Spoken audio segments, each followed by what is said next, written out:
in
hello sir, good afternoon. Kiran क्या क्या दे रही है भाई? हाँ सर, शुरू हो sir. Good afternoon, good afternoon sir. Singh sir, commissioner साहब, good afternoon. Doctor Milgaonkar, yes sir. Can be start? हाँ यस सर, कमिश्नर साहब ज्वाइन कर लिए हैं, सर भी ज्वाइन किए हैं, डीडीजी साहब भी। डॉक्टर परकाळे कोई मीटिंग में चले गए हैं, कोई सेक्रेटरी के साथ था, तो अभी देर डॉक्टर मलिक है, डॉक्टर मलिक ज्वाइन कर लिया। वो सर, नहीं सर, हमारी बात हो गई थी उनसे, वो कह रहे थे हम ज्वाइन कर अभी करेंगे। तो स्टार्ट कर लो फिर मीटिंग ज्वाइन कर लेंगे वो। तो ऑलरेडी लेट 15 मिनट्स है, शुरू करो। Yes sir.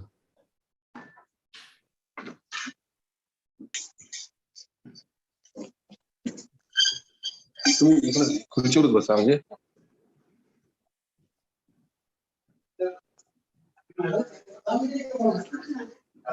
सुरू झालं.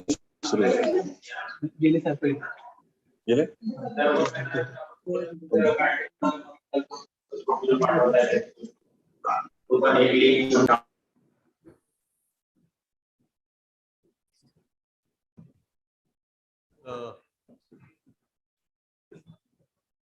I think Dr. Vilegaonkar. हाँ, yes sir. Let us start, no? Yeah. I think Commissioner sir had joined. Dr. SP Singh, he is here, sir. So, Sir, good afternoon. let us start. Good afternoon. Good afternoon, sir. Good afternoon.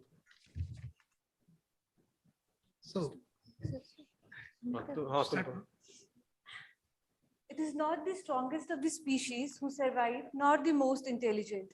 Rather, it is those most responsive to change. A very warm good afternoon to all of you. I, Dr. Himani Dhanze, scientist, Indian Veterinary Research Institute, extend you all a very warm welcome to the inaugural session of Interface Meet Series 2 with the veterinary officers of Animal Husbandry Department of Maharashtra, being organized by ICR-IVRI as a part of national campaign on advances in animal health on the occasion of nationwide celebrations of Azadi Ka Amrit Mahotsav. The major mandate of this meeting is to make the field veterinary officers aware about the latest advances and technologies developed by the Institute for improving livestock health and production. Indeed, this sharing of knowledge with field veterinary officers will bring positive change in the life of farmers. Let's begin the inaugural session with the ICR song followed by IVRI song.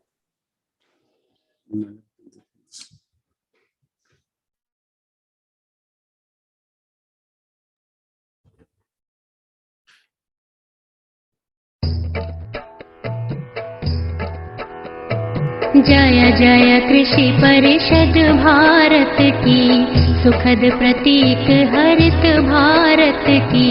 कृषि धन पशुधन मानव जीवन, दुग्ध मत्स्य फल यंत्र सुवर्धन। वैज्ञानिक विधि नव तकनीके, पारिस्थितिकी का संरक्षण। शस्य श्यामला छवि भारत की, जय जय कृषि परिषद भारत की। हिम प्रदेश से सागर तट तक, मरुधरती से पूर्वोत्तर तक, हर पथ पर है मित्र कृषक की। शिक्षा शोध प्रसार सकल तक, आशा स्वावलंबित भारत की। जय जय कृषि परिषद भारत की, जय जय कृषि परिषद भारत की।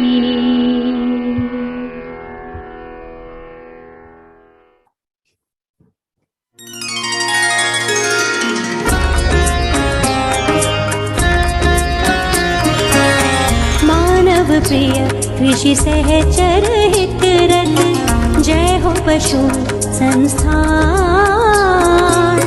भारत के कोने कोने तक पहुँचा नव विज्ञान। 19वीं सदी प्रथमोदय, पूना मुक्तेश्वर नव आलय। इज्जत नगर बना मुख्यालय, अभिनव अनुसंधान। बना विश्वविद्यालय, शिक्षण शोध चिकित्सा पशु संवर्धन।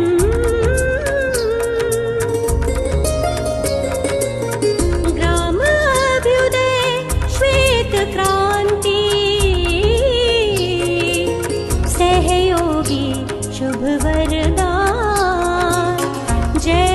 पशु संस्थान। विविध व्याधि के टीके निर्मित, रोग अनेक हुए उन्मूलित। वृंदावनी सदृश गो विकसित, जन पोषक अभियान। मानव प्रिय कृषि सहचर हित रत, जय हो पशु संस्थान।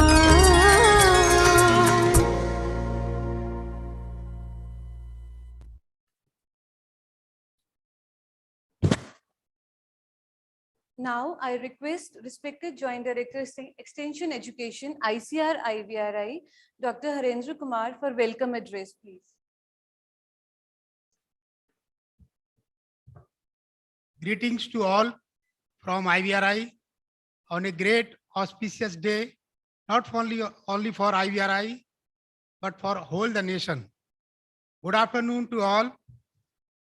Most respected Deputy Director General, Animal Sciences, ICR, Dr. B. N. Tripathi sir, Chief Guest of today Interface Meet Series 2, National Campaign on Advances in Animal Health. Honorable Animal Husbandry Commissioner, DAHD, Government of India, Dr. Praveen Malik sir, Guest of Honor today function. Our esteemed Commissioner, Animal Husbandry Department, Government of Maharashtra, Shri S.P. Singh sir, our guest of honor of today's inaugural function. Esteemed Additional Commissioner, Animal Husbandry Department, Government of Maharashtra, Dr. Dhananjay D. Parkale, our guest of honor. Our respected worthy Director cum Vice Chancellor, Dr. Trivedi Dutt sir, dear all Joint Commissioners, Deputy Commissioners, District Animal Husbandry Officers, Higher Officers from Katraj Dairy, Govardhan Dairy, Gokul Dairy, and University officials of MAPSU, heads of Krishi Vigyan Kendra, LDO, IDO, and other stakeholders from Animal Husbandry Department of Maharashtra Government. My dear colleagues and joint directors from IVRI, station in charges from Palampur, from Mukteshwar, from Kolkata, and Pune and Bangalore, most invited speakers and head of the divisions, faculty members, section in charges, PG scholars from IVRI, ladies and gentlemen.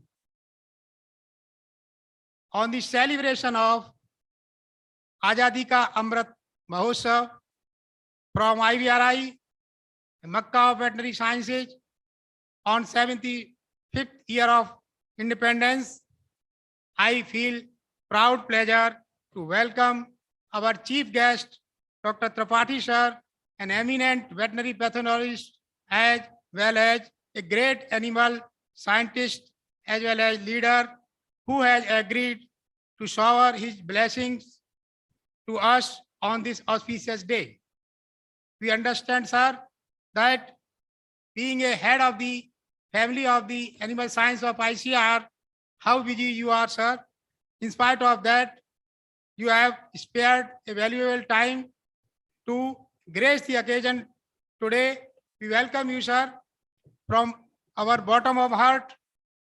As we all know, time to time, at various occasions, we all are getting benefited from all kind of your able support, guidance, help, and motivational talk, and all kind of the support. And today also, on this great auspicious day, we are very much keen to listen you as the growth of the way forward to the particular animal science sector. Sir, thank you very much for your presence today. I welcome our guest of honor, Dr. Praveen Malik sir, who is with us today to share his experience and various developmental schemes for us for growth of the dairy industry as well as the development of the state of animal husbandry department, particularly to animal sector. We welcome you, sir, on this great occasion. On behalf of IVRI, we wish to a warm welcome to our guest of honor, the Commissioner, Animal Husbandry Department of Maharashtra Government, Shri Shivendra Pratap Singh ji, and Dr. Dhananjay D. Parkale, Additional Commissioner of Maharashtra Government, Animal Husbandry Department. Sir, we are so much happy that within a very short time, you became agree and motivated to join this program, is such a huge gathering from different parts of the Maharashtra state. It is your effort, sir. We welcome you, both, sir, and your entire team for your presence for this today function. I welcome our worthy director, Dr. Triveni Dutt, sir, who takes much interest day and night to complete these activities in a beautiful manner, and a series of interviews that we have to take up to technology, techniques, practices, improved practices, or products to the animal health or to the various stakeholders of animal husbandry department of different states. Earlier, under the interface 1 series, we have already conducted with the different veterinary officers of the Uttar Pradesh State Animal Husbandry Department. This is our second interface. We welcome you, sir, in your guidance and for constant monitoring. I also welcome our colleague, Dr. Vile Gaonkar, Station in charge of Pune Regional Center, who made this very successful event. I must say he is a very instrumental, and we know that his engagement is much in the capacity building program, in the Pune Center, in various capacity, whether it is a training of the farmers or training of the veterinarians or a area specific research program with State Animal Husbandry Department. And recently, in last 2-3 years, they have demonstrated successfully a model of doubling of tribal farmers' income through the goat farming. This is very appreciable remark in very short period. Most importantly, I also wanted to welcome all participants in various capacities who have joined today to grace the function, August gathering, colleagues and other friends who made a successful event today. This program has a lot of importance as you people are working at farmers' door and acting as a bridge between the researchers, academicians, and end users. So we do hope and believe that you people will be benefited by listening the deliberations and interacting with the experts of animal health from experienced IVRI faculty from different domain of disciplines. Okay. Thank you very much, sir. Thank you.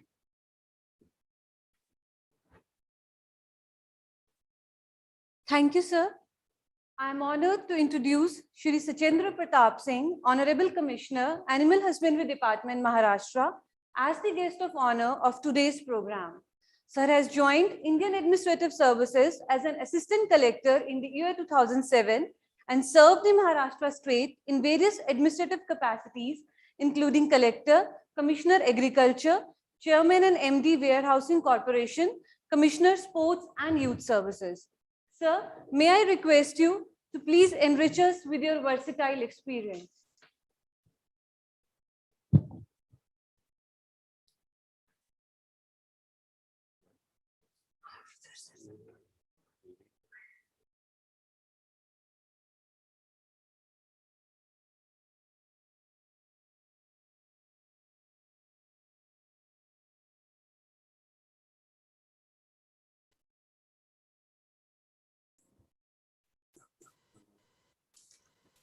Thank you, Dr. Haren Kumar, for giving such a detailed welcome address to all of us. The chief guest, Dr. B.N. Tripathi, Commissioner Animal Husbandry, Government of India, Dr. Praveen Malik ji,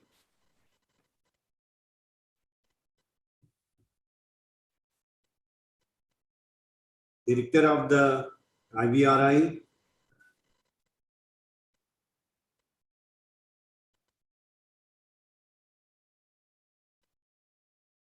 Dr. Dutt, Dr.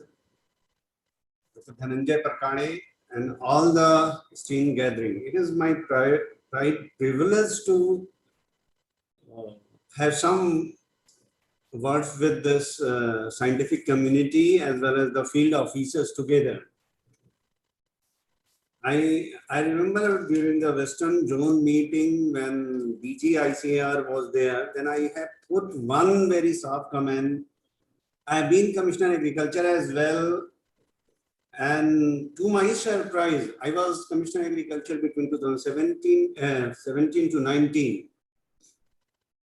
And there were 11 ICAR institutes in Maharashtra, but there was no combined meeting with the Department of Agriculture with all 11 ICAR institutes. So this interface meeting, which has been on occasion at the pious moment of Azadi Ka Amrit Mahotsav, can minimize the gap between, I would say, lab, our scientists who are developing a lot of emerging technologies, with the field where these technologies are needed for the benefit of the farmers, or I would say Pashupalaks.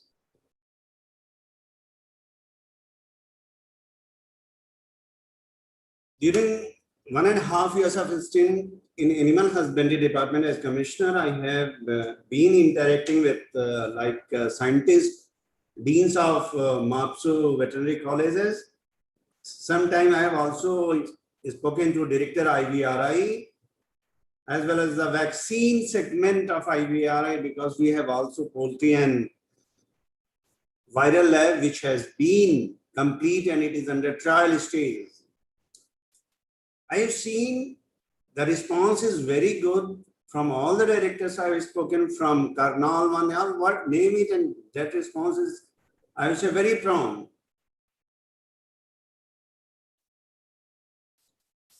This is the first occasion when all my field veterinarians, all the LDOs, assistant commissioner, deputy commissioners, district animal husbandry officers are there, and in the technical session, then they would be definitely get advantage of the learnings, R&D outcomes, which over the years has been evolved by IVRI and institutions. I have heard about continuous medical education. So why should not there be continuous veterinary education of the field functionaries who in their day-to-day working need new orientation? One of my requests to Dr. Tripathi would be the interface between the Animal Husbandry Department and scientific institution working in this particular sector should be at least quarterly. And now with the advent of webinars, it is quite possible. Just two hours every quarter would enable the institute to communicate what has been developed and also to know what are specific field problems, field functionaries of veterinary or animal husbandry department are facing in particular states. So capacity building, training and reorientation of the animal husbandry department across Maharashtra or India is possible because everybody listens to a scientist.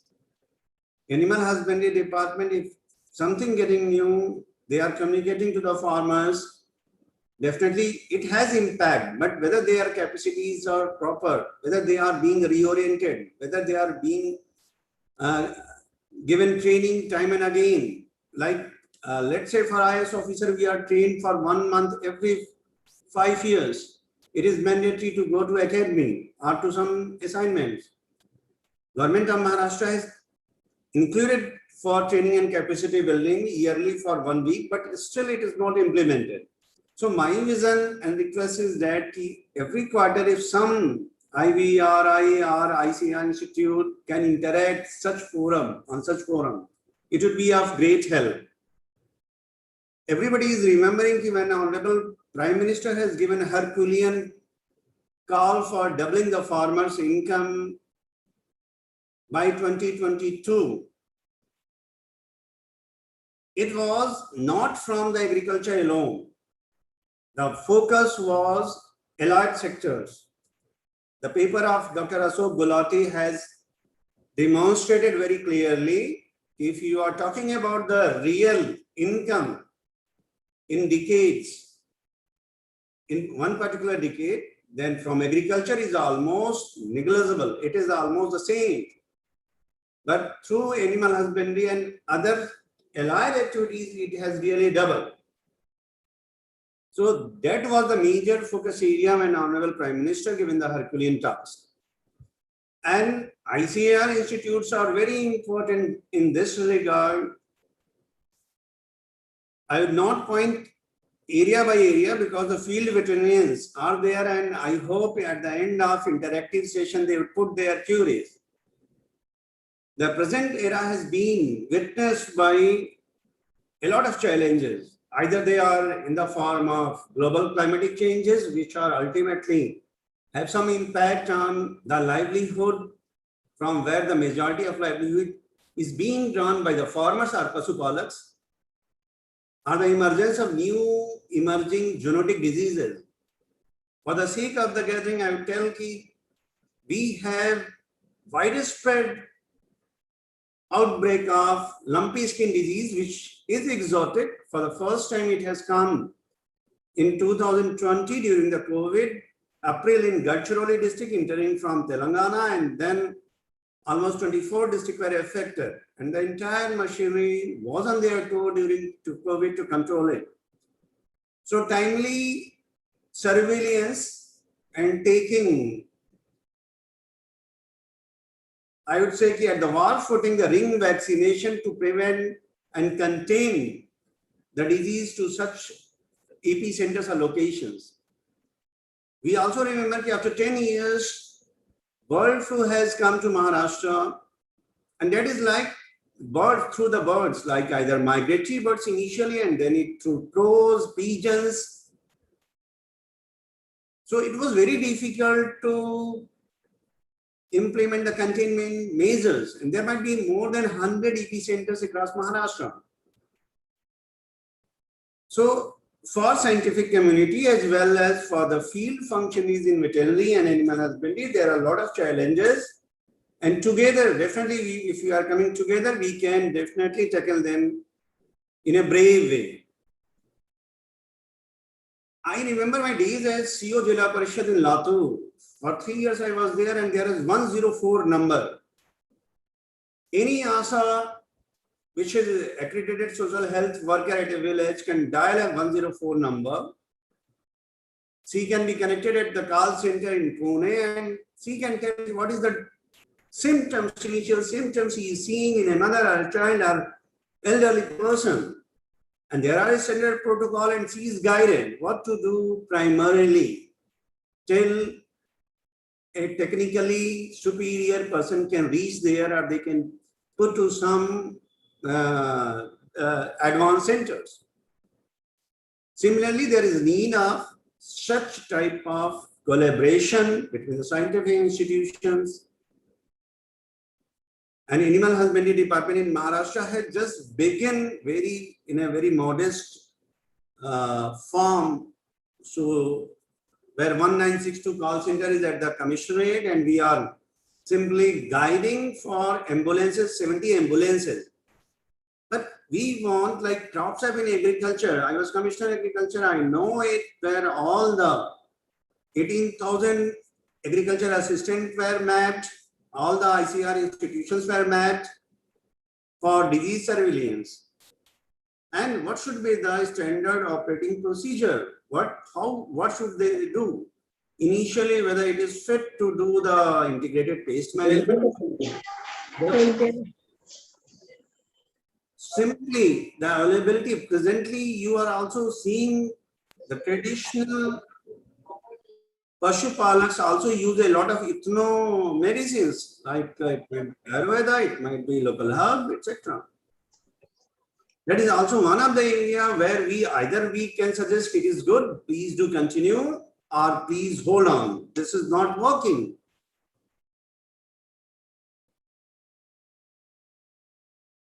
There is some disturbance in the communication, or I am audible. Audible, sir. Audible. Right. So these type of challenges are there, and definitely there is a lot of R&D happening across all the scientific institutions, and India is also on the top among the best of the countries in scientific intellect, scientific manpower. What we need a more collaboration. We have to break our silos, what Honorable Prime Minister time and again repeated. I have also visited Atari in Pune, where our good friend Dr. Also he is the head of Atari, and Gorakh Singh or someone is there. Lakhan Singh, sir. Lakhan Singh. So Atari has also one animal husbandry, all the KVKs have also one animal husbandry expert. So all the veterinary colleges along with ICR institution, Atari and the department, because the department has more manpower. I have some 4,800 veterinary dispensary across Maharashtra.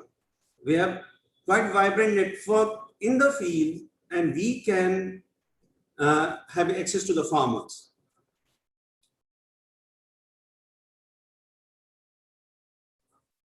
Last time I have also touched on a very simple issue. I have gone to Nandurbar at the epicenter of the bird flu recently, and Nawapur, and I have found the cervical dislocation of more than 10 lakh birds. How much time it would calculate? It was physically or humanly impossible task. I have to mobilize from Ahmednagar, Dhule, Jalgaon, 3-4 districts, all veterinarians to that location to do this. Whether we can for future prepare so that we can something good can be created.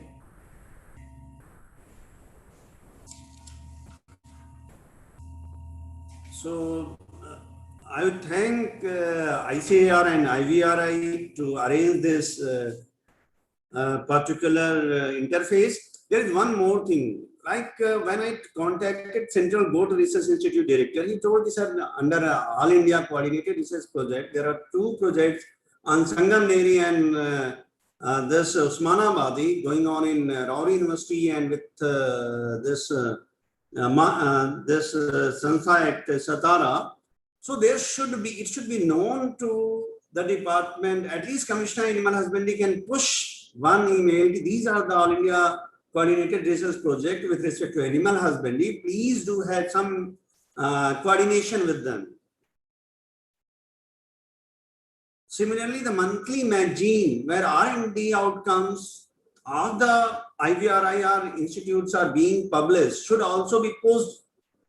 Through email, it is very easy. The soft copies are available. You can push it and through it. Like you'd surprise all my more than 200 person might be attending this from field, and that has been done at the 6 in the evening. Somehow somebody's missed it. All the field veterinarians have to also join this particular webinar. But after even 6 in the evening, it has been put on the WhatsApp group because the social media has enabled real-time connectivity. So it would make a lot of difference to the objectives for which IVRI or ICR is to. Thank you so much.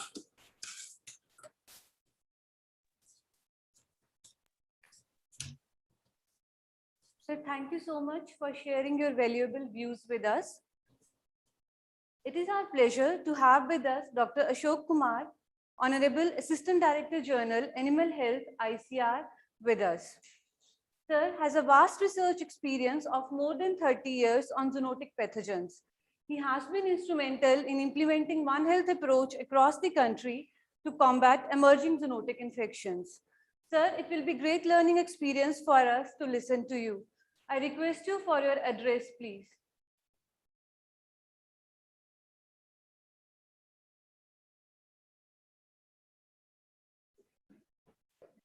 Thank you.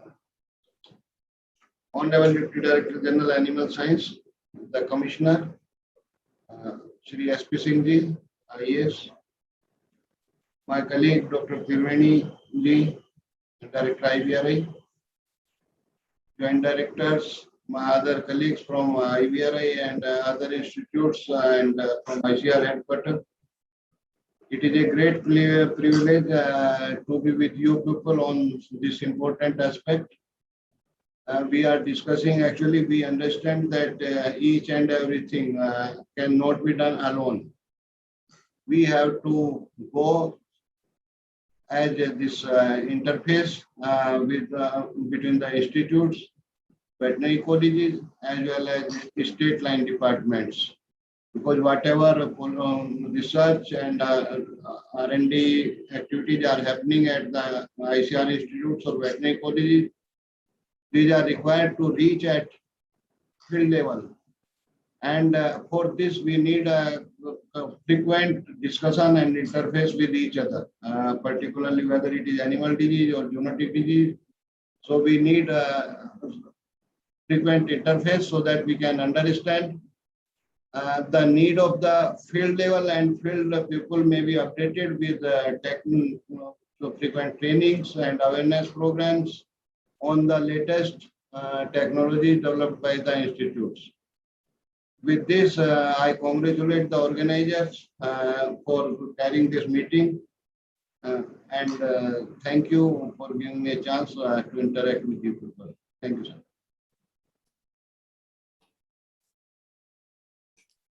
Thank you so much, sir.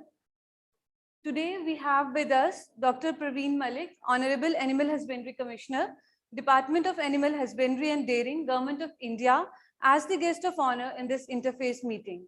Dr. Malik has more than 25 years of research experience as a veterinary microbiologist on animal diseases. He has immensely contributed in detection and containment of glanders in equines, besides surveillance and monitoring of other equine diseases in India. As in charge and coordinator VTCC, he coordinated, strengthened and managed the repository of microbes of animal origin. Sir, I request you for your address, please. Thank you doctor साहब, धन्यवाद बहुत बहुत आप लोगों का. Honourable DDG animal sciences ICR doctor BN Tripathi, doctor mister Sachendra Singh, commissioner animal husbandry and agriculture Maharashtra, doctor Triveni Dutt, director IVRI, doctor Ashok Kumar, ADG animal health ICR. We have got with us Dr. Bilegaonkar, also from the station in charge from Pune. Scientist, मेरे कई बड़े भाई, छोटे भाई, colleagues, scientist IVRI के, मैं कई लोगों को देख रहा हूँ. डॉक्टर बनर्जी हैं, डॉक्टर अमरपाल हैं, डॉक्टर गोरखमल हैं, उधर से डॉक्टर साहा हैं. ये सब बड़े भाई उधर बैठे हुए हैं. और साथ में एनिमल हस्बेंड्री डिपार्टमेंट महाराष्ट्र के ऑफिसर्स इस इम्पोर्टेंट वेबिनार में बैठे हुए हैं. इनफैक्ट लास्ट मंथ शायद हमारी सचिन जी से बात हो रही थी, तो कह रहे थे कि इस तरह का कुछ प्रोग्राम होना चाहिए कि सभी इंस्टीट्यूशंस हमारे एनिमल साइंसेज के अगर एक साथ मिलके स्टेट्स के साथ डिस्कस करें तो प्रोबेबली हमारी जो वेरिड प्रॉब्लम्स रहती हैं, उनके कुछ सॉल्यूशन शायद यहाँ से हमें मिल सकें। साथ में रिसर्च इंस्टीट्यूशंस को भी एक फीडबैक मिलेगा कि फील्ड में क्या इश्यूज हैं और उनकी रिसर्च प्रायोरिटीज कैसे चेंज हो सकती हैं। तो इट्स अ वंडरफुल ओकेजन जिसमें मैं सबसे पहले IVRI के इस सोच को, खासतौर से डॉक्टर त्रिवेणी दत्त की इस पहल को, I would like to compliment the complete IVRI team under the able leadership of Dr. Triveni Dutt and Dr. BN Tripathi कि आपने ये पहल की और इस तरह के प्रोग्राम्स को शुरुआत किया कि आप state wise different animal science institutes के साथ ये एक इंटरैक्टिव सेशन रखते हैं, लिटरली यूजफुल। इनफैक्ट हम लोग जब यहाँ प्रोग्राम इम्प्लीमेंट करने की बात करते हैं, आज भी सुबह हमारे इस प्रोग्राम में एक हम लोगों ने बीच में प्रोग्राम किया था कि सभी एनिमल हस्बेंड्री मिनिस्टर्स के साथ कुछ एक मीटिंग हुई, फिर कुछ स्पेसिफिक स्टेट्स के मिनिस्टर्स के साथ फिजिकल मीटिंग यहाँ हुई है, जिसमें पूरा सेक्रेटरी और डायरेक्टर के साथ अपनी टीम के साथ वो आए, 1-to-1 डिस्कशन हुए। इसी तरीके से आज पूरे देश के सांसदों के साथ, ऑनरेबल मेंबर्स ऑफ पार्लियामेंट, हमारा एक सीधा डायलॉग हो रहा है कि किस तरीके से आप इन स्कीम्स को ग्राउंड लेवल तक पहुंचा सकते हैं और अल्टीमेटली जिस आदमी को ये ग्राउंड लेवल पे इम्प्लीमेंट करने हैं, ये टीम पूरी आज यहाँ बैठी है पूरे महाराष्ट्र से, और मैं देख रहा हूँ 200 से ऊपर लोग जुड़े हुए हैं। It means actual field veterinarian आपके सामने है। और मैं चाहूंगा कि ये इंटरैक्टिव सेशन में सिर्फ एक तरफ से भाषण प्रतियोगिता ना हो, मैं चाहूंगा कि इसमें कुछ इंटरेक्शंस हो, कुछ फीडबैक हो, और कम से कम जो फीडबैक अगर सामने नहीं बोल पा रहे हैं तो क्योंकि टाइम की भी एक कांस्टेंट रहेगी, एक अवेलेबिलिटी इस तरह के प्लेटफॉर्म पे थोड़ी कुछ हमारी कांस्टेंट्स रहते हैं, तो जरूर मेरी एक रिक्वेस्ट होगी कि जिन लोगों को कोई स्पेसिफिक इश्यूज हैं या रिसर्चेबल इश्यूज हैं या कोई स्पेसिफिक सॉल्यूशन आप लोगों को चाहिए, तो जरूर इसे चैट बॉक्स में डाल के आप सवाल की फॉर्म में या अपने सजेशंस की फॉर्म में जरूर IVRI तक पहुंचाएं, और जो चीजें उसमें हमारे करने लायक होंगी डिपार्टमेंट ऑफ एनिमल हस्बेंड्री से, वो जरूर हम लोग यहाँ से टेकअप करने की कोशिश करेंगे। इनफैक्ट IVRI एक ऐसा मक्का मदीना है वेटनरी साइंस के लिए। सिंह साहब अगर अवेलेबल हैं, जहाँ देखें तो समझ में आएगा कि ये एक सबसे बड़ी संस्था है जो 125 साल से पुरानी है। लगातार एनिमल साइंसेज के हर सेक्टर के ऊपर ये काम कर रहे हैं, चाहे वो प्रोडक्शन के हों, चाहे वो ब्रीडिंग के हों, चाहे वो न्यूट्रिशन के हों या हेल्थ के इश्यूज हों, उसके ऊपर अच्छी रिसर्च की है और बहुत सारी टेक्नोलॉजीज इन लोगों ने फील्ड के लिए दी हैं। जरूर उन टेक्नोलॉजीज को यूज करते हुए, लेकिन आज भी हम ये नहीं कहेंगे कि जो दे दिया। मुझे आज भी याद है कि जब करीब 2-3 महीने पहले हम लोग IVRI माननीय मंत्री जी के साथ आए थे, तो उन्होंने कहा कि जो बीत गया उसके ऊपर मत आगे चलिए, आगे आपको फ्यूचर में क्या करना है, आपके क्या प्लान है, उनकी बातें करें। तो ये मुद्दा मुझे भी समझ में आता है कि जो हमने दे दिया, जो यूज हो रहा है, ये हमारे लिए गर्व की बात है, लेकिन उस जो हमारे लिए गोल्डन अपॉर्चुनिटीज हमारे लिए अभी बची हुई हैं, उसमें हम आगे क्या देने वाले हैं इस सेक्टर को, इसे सोचने की जरूरत है। हम लोग जिस तरह की टेक्नोलॉजीज की आज चेंजिंग एनवायरनमेंट में रिक्वायरमेंट है, वो रिक्वायरमेंट हमें आज पूरी करने की जरूरत है। अगर हम बात करें प्रोडक्शन की साइड में, हमारे पास ART की जो हम सोचते हैं कि एप्लीकेशन फील्ड में जाए, सो ये असिस्टेड रिप्रोडक्टिव टेक्नोलॉजी में, चाहे आप बात करें IVF की, चाहे वो बात करें हम सेक्स सॉर्टेड सीमन की, चाहे हम बात करें जीनोमिक सिलेक्शन की, किस तरीके से हम इस तरह की टेक्नोलॉजीज या इससे आगे बढ़ के कुछ और टेक्नोलॉजीज हम इसमें यूज कर सकते हैं जो हमें फील्ड में डायरेक्टली एप्लीकेबल हो और हम अपने जर्म प्लांट को इम्प्रूवमेंट में ला सकें। इसके लिए कुछ मैकेनिज्म्स हमने अपनी कुछ स्कीम्स में रखे हुए हैं। राष्ट्रीय गोकुल मिशन की, उसमें काफी प्रोग्राम्स हैं, जिसमें एक्सेलरेटेड ब्रीड इम्प्रूवमेंट प्रोग्राम एक स्पेसिफिक है जिसमें ये सब कर सकते हैं। अच्छी चीज ये है IVRI के लिए भी बताने के लिए कि अब से पहले DHD में बहुत ज्यादा रिसर्च और इनोवेशन के लिए, फंडिंग के लिए हमारे पास बहुत ज्यादा स्कोप नहीं होता था, लेकिन इस EFC में हमने ये प्रपोजल भी रखे हैं और वो हमारे अप्रूव हुए हैं कि रिसर्च और इनोवेशन के लिए कोई अगर स्पेसिफिक इम्प्लीमेंटेबल टेक्नोलॉजी जनरेट करने के लिए आप कोई इनोवेटिव रिसर्च करना चाहते हैं तो department is ready to fund that research also. लेकिन जो हमारी रिक्वायरमेंट है इमीडिएट की, जैसे IVF अगर कहें तो पुरानी एक स्टेबल टेक्निक है, लेकिन बड़ी मुश्किल से फील्ड के बजाय सिर्फ फार्म तक पहुंच पा रहे हैं। इशू है कि हम जो एम्ब्रियोज हैं उनको फ्रोजन कंडीशन से हम फील्ड तक नहीं पहुंचा पा रहे हैं, इसका मतलब उसकी वायबिलिटी में कोई डिफिकल्टीज हैं। तो मैं जरूर चाहूंगा कि IVRI इस चीज के ऊपर कंसंट्रेट करे और एक कोलैबोरेशन में, चाहे उसमें आप JK ट्रस्ट जैसे NGOs को जो सक्सेसफुली फील्ड में ऑपरेट कर रहे हैं उनके साथ मिलकर करें, PPP मोड में करें या खुद से करें, लेकिन इस तरह की जो हमारी बॉटलनेक्स बचती हैं implementation of the technology to take it to the field, अगर उस एस्पेक्ट के ऊपर काम करेंगे तो प्रोबेबली हमें इससे ज्यादा बेहतर फायदा मिलेगा। इसी तरीके से सेक्स सॉर्टिंग की बात है, आज भी हम ABS या ST की टेक्नोलॉजीज के ऊपर डिपेंडेंट हैं, पेटेंटेड टेक्नोलॉजी है, महंगी पड़ती हैं, तो can we look for some alternatives जिसमें हम एक बेहतर तरीके से आगे निकाल के दे सकें।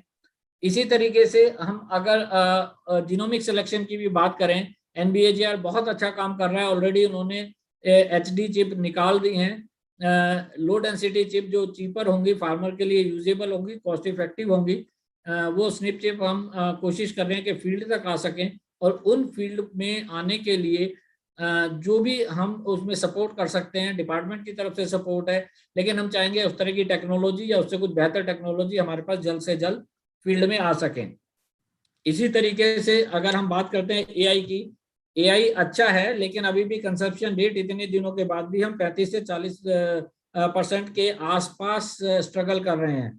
कोई ऐसे मैकेनिज्म्स हैं कि जिसमें हम AI की जो कंजप्शन रेट है इसे ज्यादा बढ़ा सकें? कुछ टेक्नोलॉजीज NDRI ने निकाल के दी हैं, बट उसके बाद हम चाहेंगे कि क्या इक्विपमेंट में कुछ इंप्रूवमेंट हो सकता है। हमने महसूस किया कि बीच में कुछ वीडियो असिस्टेड गन्स आई थी, उसके एप्लीकेशन को लेके पता नहीं हमें कि कितनी उसमें यूजर फ्रेंडली है, क्योंकि कुछ उसमें नेगेटिव फीडबैक थे, कुछ पॉजिटिव फीडबैक थे। तो हम चाहेंगे कि ये इस तरह की टेक्नोलॉजीज हम फील्ड तक पहुंचा सकें। उस तरह की एक ट्रांसलेशनल रिसर्च की रिक्वायरमेंट है जो मुझे IVRI से भी होगी।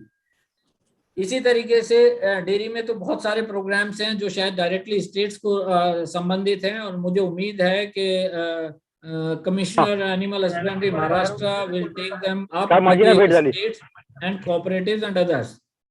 सो ये सारी चीजें तो हम ले जाएंगे, लेकिन जो हमारा एक मकसद है हमारे इस पूरे सेक्टर में एक नए बदलाव में, जो हमने आज फोकस्ड एरिया में चेंजेस की बात कही है, उसमें मेजर फोकस हमारा चेंज हुआ है कि हमने सारी स्कीम्स को, गवर्नमेंट डिपेंडेंट स्कीम्स को एंटरप्रेन्योरशिप डिपेंडेंट बनाया है।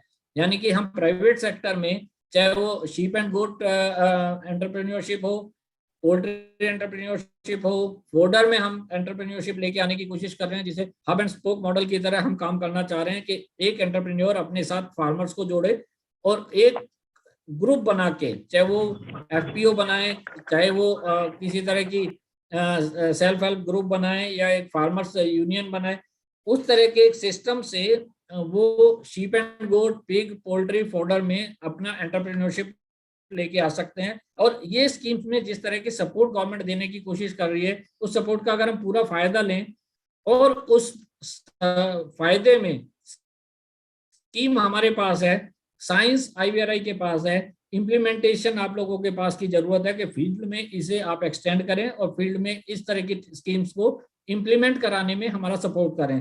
तो मुझे लगता है कि अगर ये हम एक कॉम्बिनेशन से काम करेंगे तो जो फार्मर्स की हम इनकम डबल की बात करते हैं, शायद हम उससे कहीं गुना ज्यादा आगे बढ़ सकते हैं और इससे काफी तेज आगे बढ़ सकते हैं। सबसे ज्यादा इश्यूज जो मैं फील्ड से देखता हूं, मैं अभी चैट में भी महसूस कर रहा हूं कि हमारी हेल्थ के टॉपिक्स के ऊपर बात आती है, और हेल्थ के टॉपिक में हमारे कई इश्यूज इसमें आ जाते हैं, जिसमें वैक्सीनेशन की बात आती है, नेशनल जो हमारे इम्यूनाइजेशन प्रोग्राम्स हैं उनकी बात हम करते हैं। तो नेशनल इम्यूनाइजेशन प्रोग्राम्स में ऑलरेडी FMD और ब्रुसेलोसिस के प्रोग्राम हमने ऑलरेडी लॉन्च कर दिए हैं।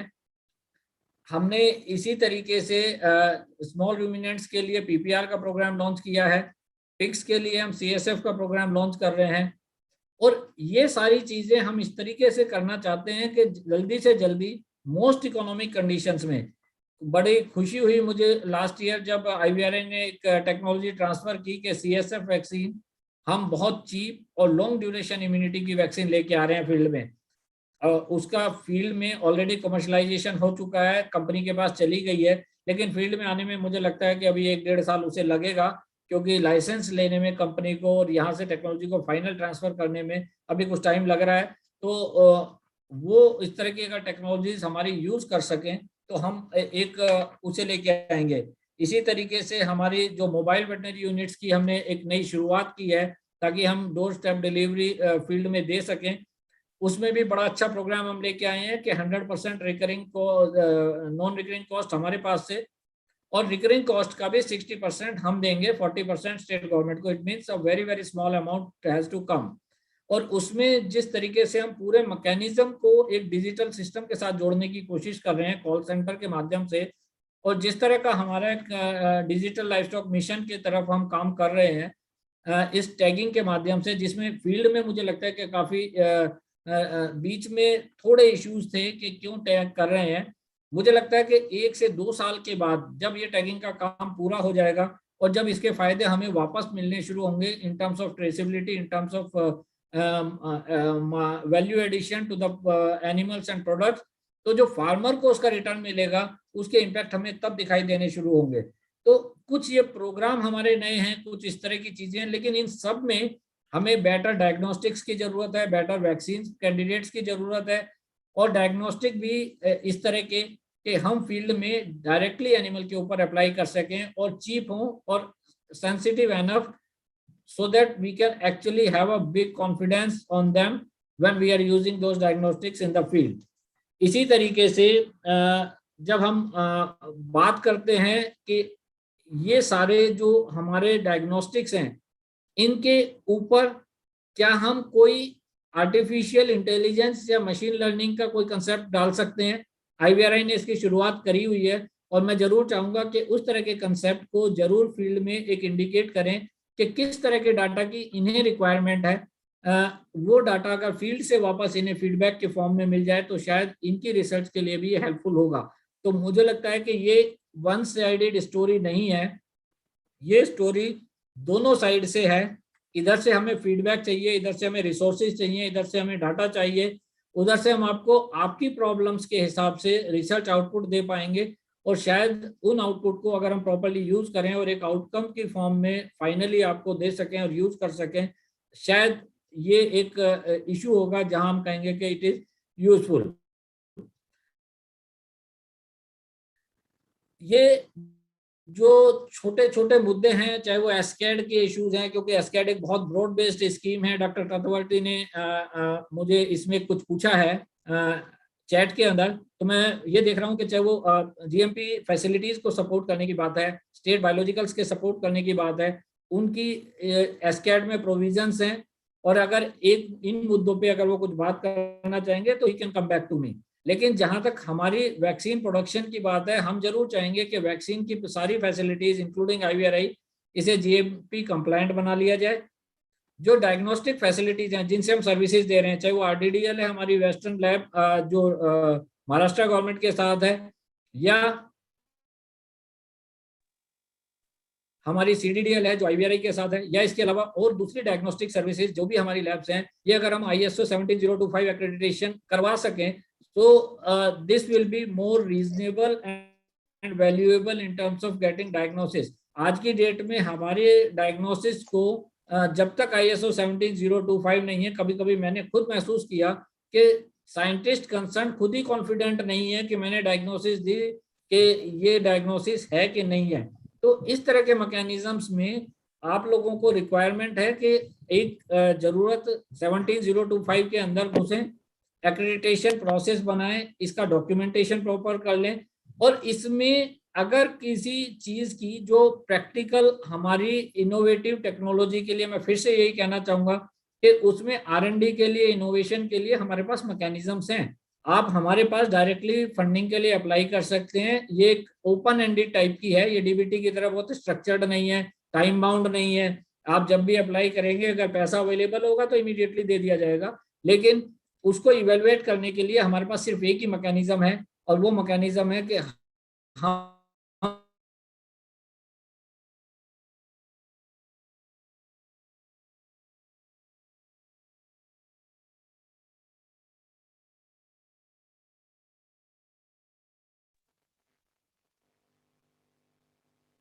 No audio. ऑडियो सर कुछ कनेक्टिविटी प्रॉब्लम आ रही है। नेटवर्क प्रॉब्लम है शायद सर के पास से।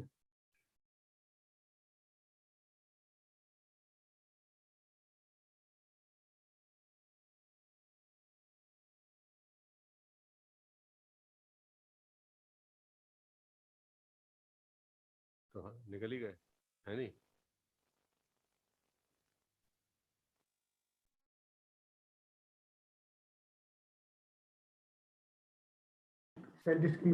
सॉरी, मुझे लग रहा है मेरे यहाँ कुछ कनेक्टिविटी इशू था।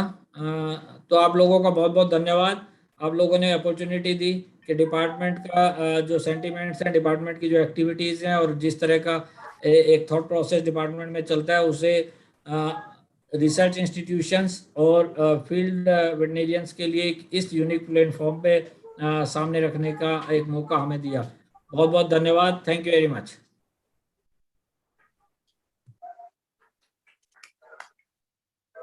Thank you so much for the highly informative address. We are honored to have Honorable Deputy Director General, Animal Sciences, ICR, Dr. B.N. Tripathi with us as the chief guest of today's program. Dr. Tripathi has previously served in various capacities as the Director, CCS, National Institute of Animal Health, Bagpat, and as Director, National Research Center on Equines, Hisar. He has made pioneering contributions on the molecular pathogenesis and diagnosis of Jones disease. His immense contribution in the area of pathology and diagnosis of infectious disease has been duly recognized with several prestigious awards, including Drs. Jan and Vegard Outstanding Pathologist Award. Dr. Tripathi has the honor of being elected as the Fellow of the prestigious National Academy of Agricultural Sciences and National Academy of Veterinary Sciences, along with the fellowship of several professional societies. May I request you, sir, to please enlighten us with your immense knowledge.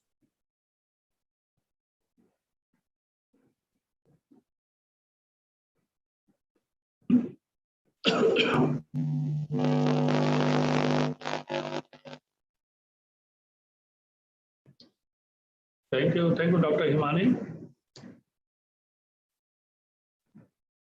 So very good afternoon to all of you. I am audible to all of you. Am I audible? Yes, sir. Yes, sir. Okay, so my esteemed colleague from Krishi Bhavan, our headquarters, Dr. Praveen Malik, Environmental Commissioner, Dr. Ashok, Assistant Director General Animal Health, and my colleague at IVRI Director, Dr. Triveni Dutt, and from the state government of Maharashtra, Sri Sachin Pratapji, very dynamic director, as I have been seeing for the last 1 year, having several interactions with him, and additional Commissioner of Animal Husbandry, Dr. Dhananjay D. Parkale, my esteemed colleague from IVRI, Joint Director Dr. Harendra Kumar, Dr. Sai Kumar, Dr. Mahesh, and other scientists sitting in the host room,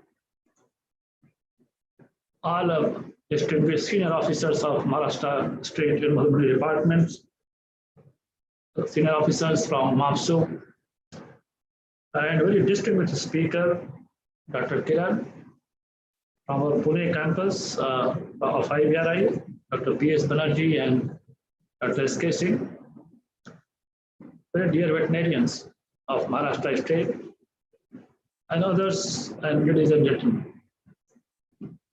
It's again the second time that this interface is being held with the state veterinary officers. And I always love to interact with the veterinarians.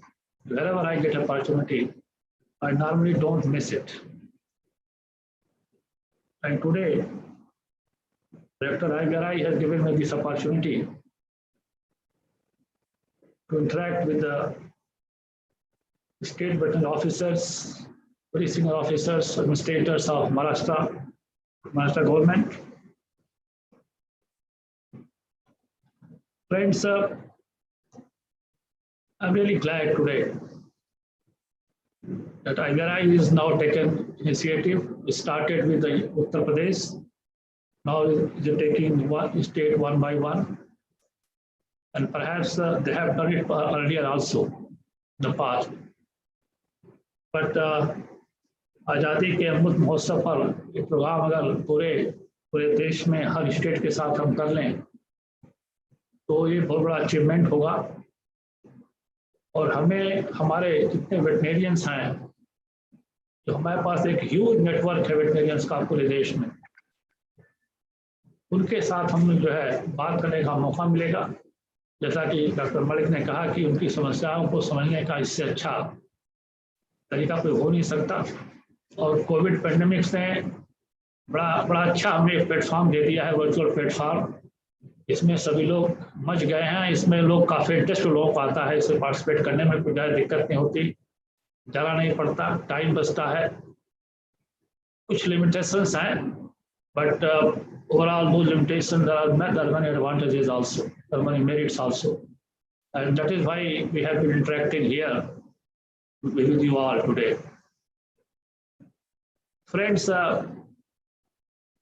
if you see the animal husbandry contribution now when coupled with arrival of new ministry the potential of animal husbandry is now being realized recognized that it is the growth engine of Indian agriculture economy, rural economy. You are aware that almost 25 to 30% livestock contribution to agricultural GDP. And it is increasing year after year. And it is estimated that perhaps by 2030, we'll have almost contribution to agricultural GDP almost 35 to 40%. So it's not a mean achievement, especially when the agriculture cross-sector growth is standstill, there's not much scope, but still there's a lot of scope for the animal husbandry everywhere, including Maharashtra. If it is total scenario, you have got a huge biodiversity of 536 million of animals, and the human population is around 130 crores. So roughly it is 42% of the human population, we have animal population. But you see when the Maharashtra human population is 11.24 crores, and livestock and animal population is 3.3 crore. So almost less than 30%. So it's still even less than the national average of the livestock potential. And there is scope to increase that as well. Increase that or increase the productivity, both. So today now we are preferring to go for more for productivity. But again, the animals' requirement of the total ecosystem of development, soil development, soil fertility, and otherwise environmental growth. Everything is necessary. So livestock are the backbone. And who are the people who are looking after this sector?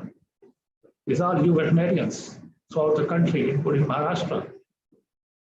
You are the backbone of food security and nutritional security.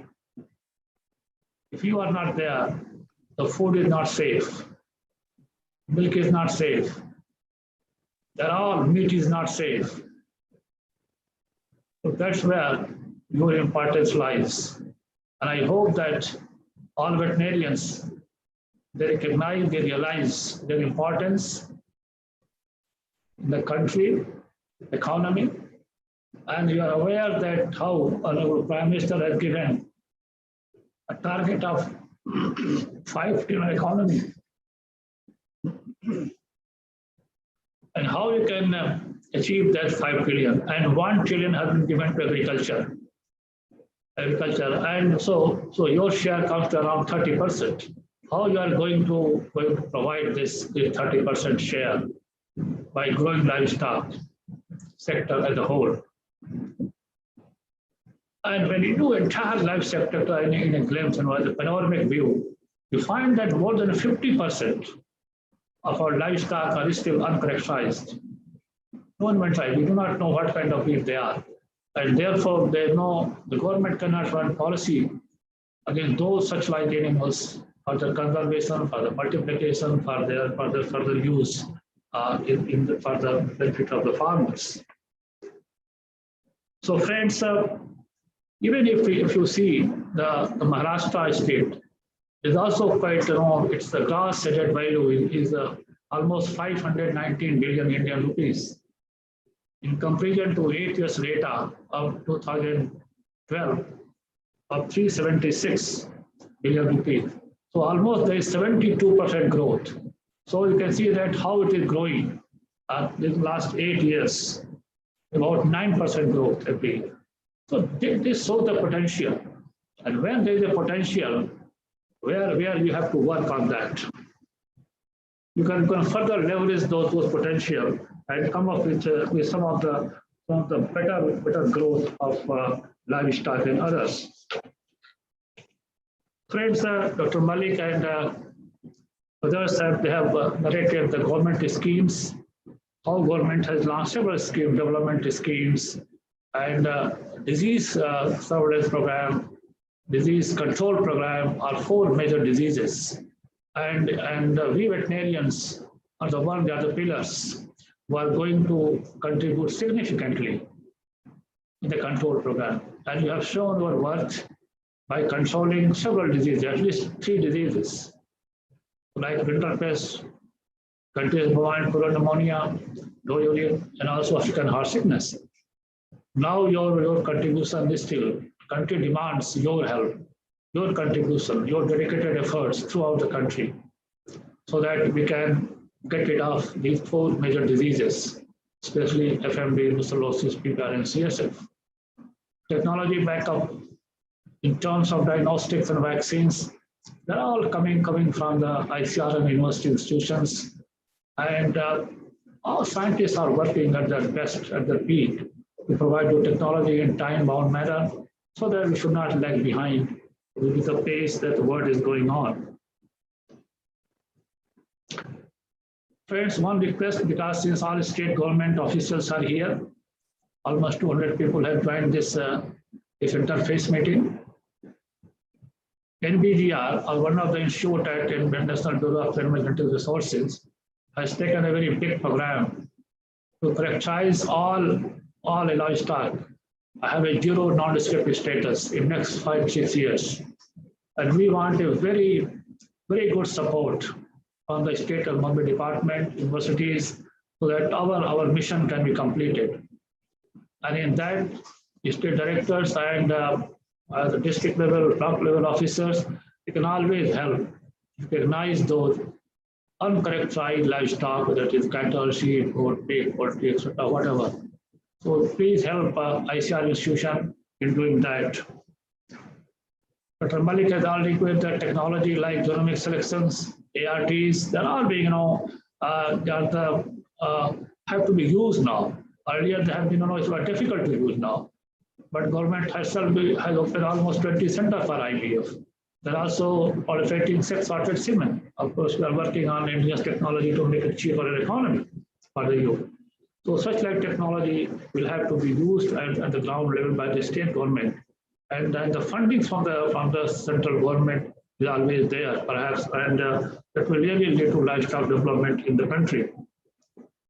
Nutrition is always a very big factor, because 60 to 70% of all production costs go to nutrition. And in our country, we don't realize it, how important it is to have a reproductive efficiency. a lot of deficiency, whether it's a dry fodder, even 12% around, and then green fodder 25% and 35% concentrate. It's all deficiency are there. Deficits are there. How you can going to meet it?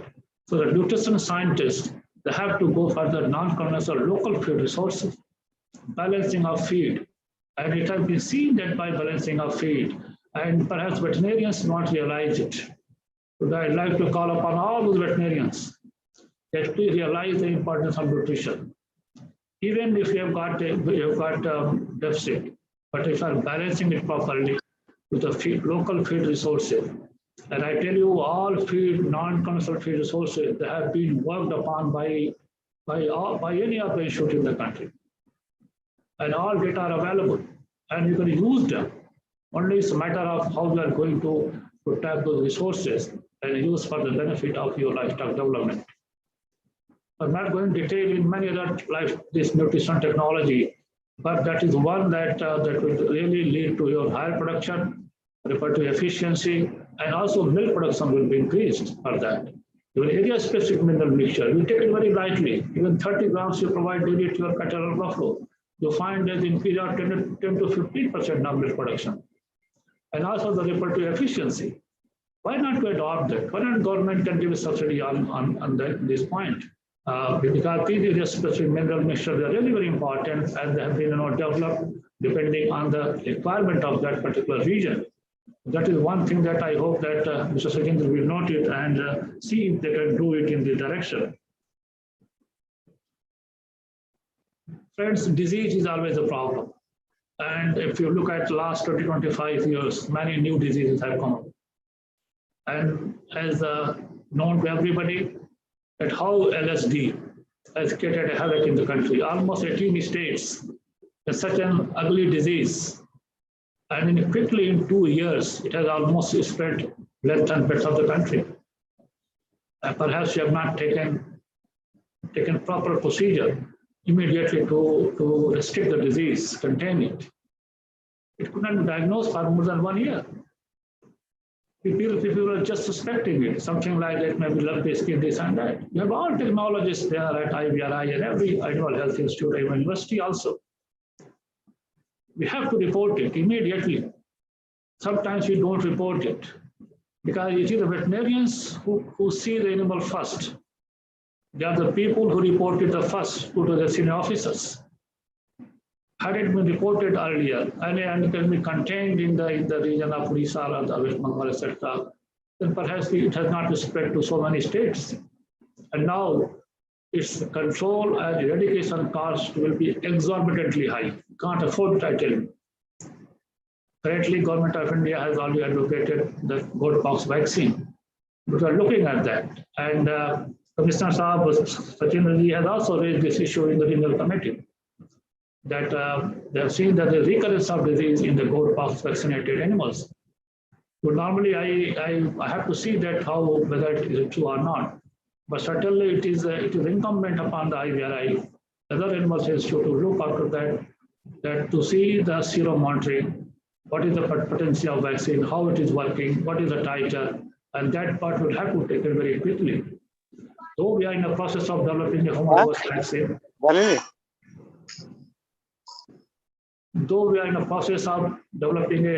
vaccine, very soon, and we're trying to test it for safety and in the titer itself, and hope next 3-4 months we'll have it. But again, before that, we have to save our animals. And all state government, including Maharashtra, if they are able to vaccinate their animals by goatpox vaccine, it will be better so that the animal can be protected. And if they have a specific case to see that they are even after vaccination and they are getting disease, they must report to us. They must report to IVRI, RNSAS, or any of us, so that the necessary action can be taken with that regard. Friends, we need to develop a lot of infrastructure. And I know the Maharashtra government has got very good laboratory. I have visited a couple of times. The state diagnostic laboratory, they're very good. They have got microbiologists, virologists, pathologists, parasitologists, and so on. So they have a good infrastructure. They have got a BP division also, GMP facility also. They are producing their own vaccine. But again, I would like to request that their protocols should be standardized. Their strains and challenge strain, whatever they are using, they should get a proper, and it should be harmonized and well tested. As was pointed out, our laboratories should be certified. If it is 17025, that will be all right. But even then, if we use Eastern operating procedures and GMP things, then perhaps we'll be able to deliver the certified products from your lab. Now, coming to the disease, I would like to go that pig population, pig husbandry much developed. But again, there is a scope of development of pig industry, and I will suggest that don't allow any pig to enter your state from northeastern part.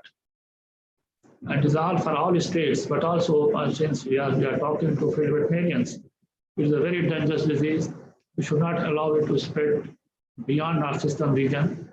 Government is trying, ICAR is trying to see that the disease is restricted, contained, and finished in northeastern region itself. The vaccine is not there for the disease, and how quickly the vaccine will be developed is not known, because the virus being very fastidious. There's a lot of serotypes and antigens are present in this virus. There's also a scope of pig farming in the exposure tribal areas, also in the poultry farming.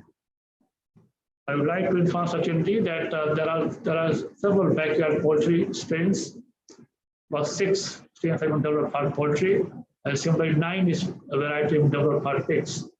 And their production is almost double of the indigenous one. So it's better that if any government program should try to adopt those varieties for getting better production. It is almost going to double the income of farmers if they are going to reuse these backyard poultry and the pig.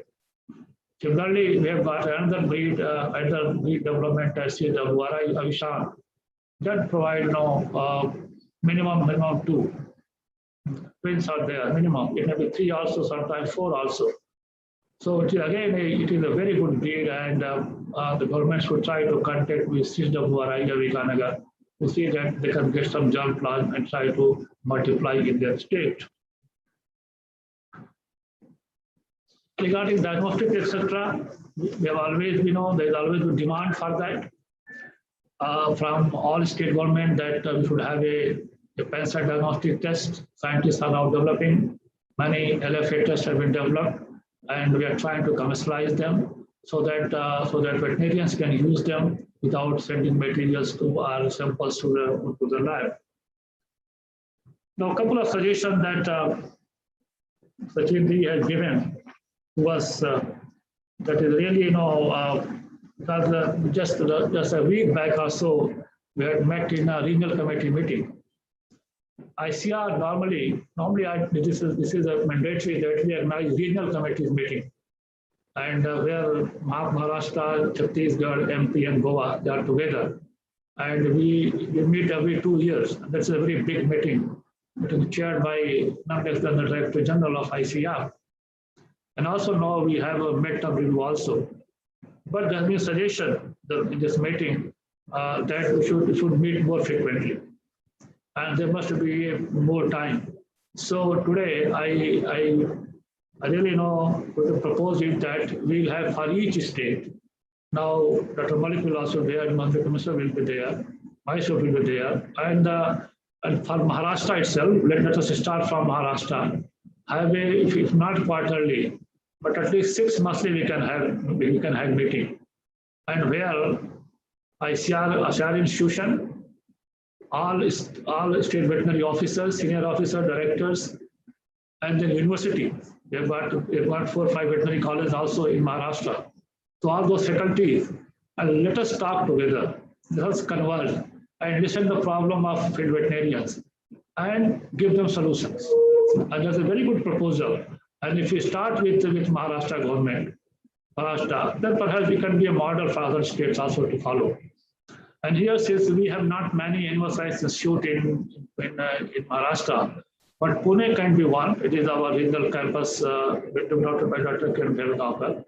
Kiran Bhelgaonkar can be given a charge of the member secretary, and he has to organize meeting. And we will see that how it is formalized, where we can meet at least 6 monthly. and listen all state government and all state government officials with all of it, our university faculty, and come up with any problem that you have. There is solution for every problem. ऐसी कोई problem नहीं है, कोई solution नहीं है, और solution नहीं है तो हम उसको निकालेंगे. At least it will come to our notice, come to our knowledge. Government will be there, central government is there, ICR will be there. So perhaps we will find right solution. So this is one excellent point. We will have it. Dr. Triveni, you may direct Dr. Kiran Vilagaonkar to have this, organize this meeting, and also formalize it, right? And how it is formalized by state government or from ICR or from IVRI, we just look into it, and I assure you we will be doing that. So, and also about veterinary continuing education, that is very important.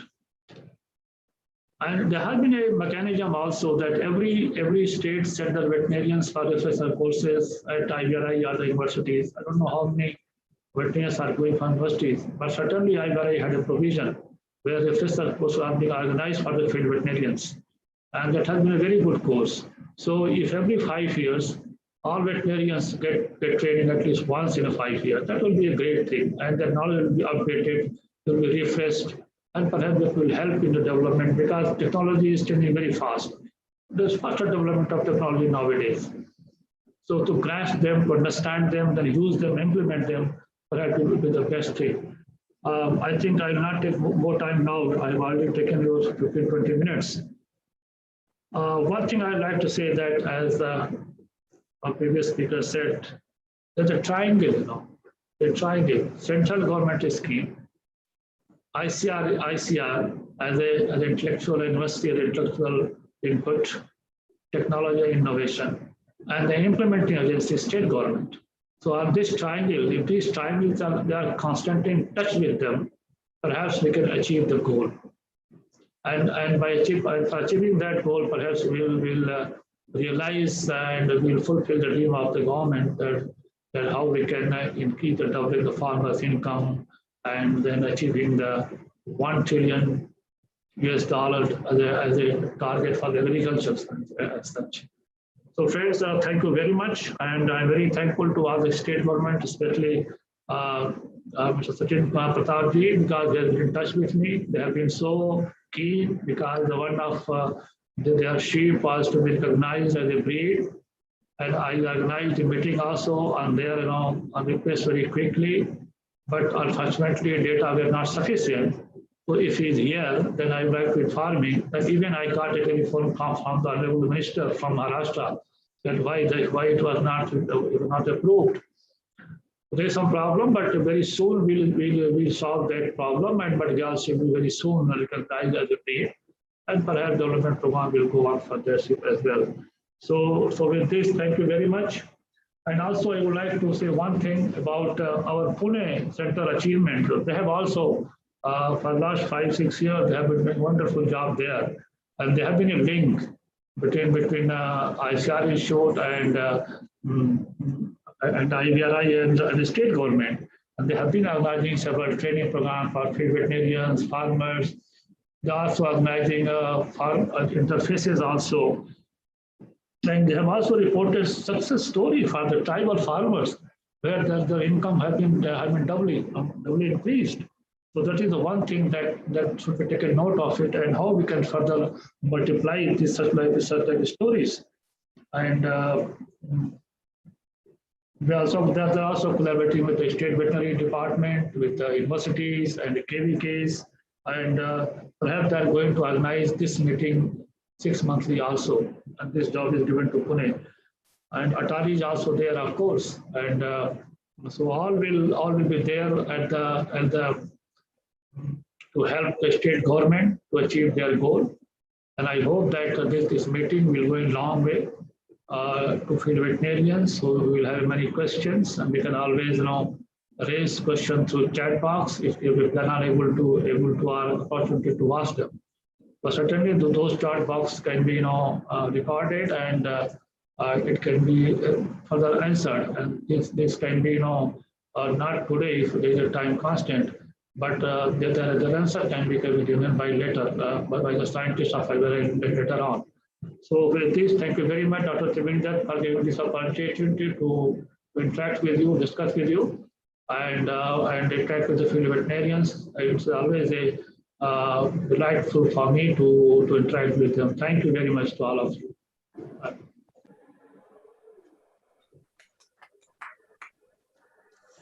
Thank you, sir, for sparing your valuable time to interact with the participants of this interface meeting. It's indeed a great honor to have a dynamic and a versatile leader as the head of IVRI family, Honorable Director cum Vice Chancellor, Dr. Triveni Dutt, sir. Sir, I request you for your address, please. A very good afternoon to all of you. Thank you, Dr. Hemani. Dr. B. N. Tripathi ji, Honorable DDG Animal Science, ICAR. Dr. Praveen Malik ji, Honorable Animal Husbandry Commissioner, Department of Animal Husbandry and Dairying, Government of India. Shri SP Singh ji, Honorable Commissioner, Animal Husbandry Department of Maharashtra. Dr. Ashok Kumar ji, Honorable ADG, Animal Health, ICAR. Joint Commissioner, Deputy Commissioner, and Cooperative Department of the Cooperative officials and university officials of the Government of Maharashtra. Joint Director colleagues from IVRI, Dr. Sai Kumar and Dr. Harendra. Distinguished Head of Divisions of IVRI. Really, it is a matter of great pleasure to be with the state officials of the Maharashtra for a very important occasion. Dear friend, as we know that the post-independent journey of Indian agriculture is quite impressive.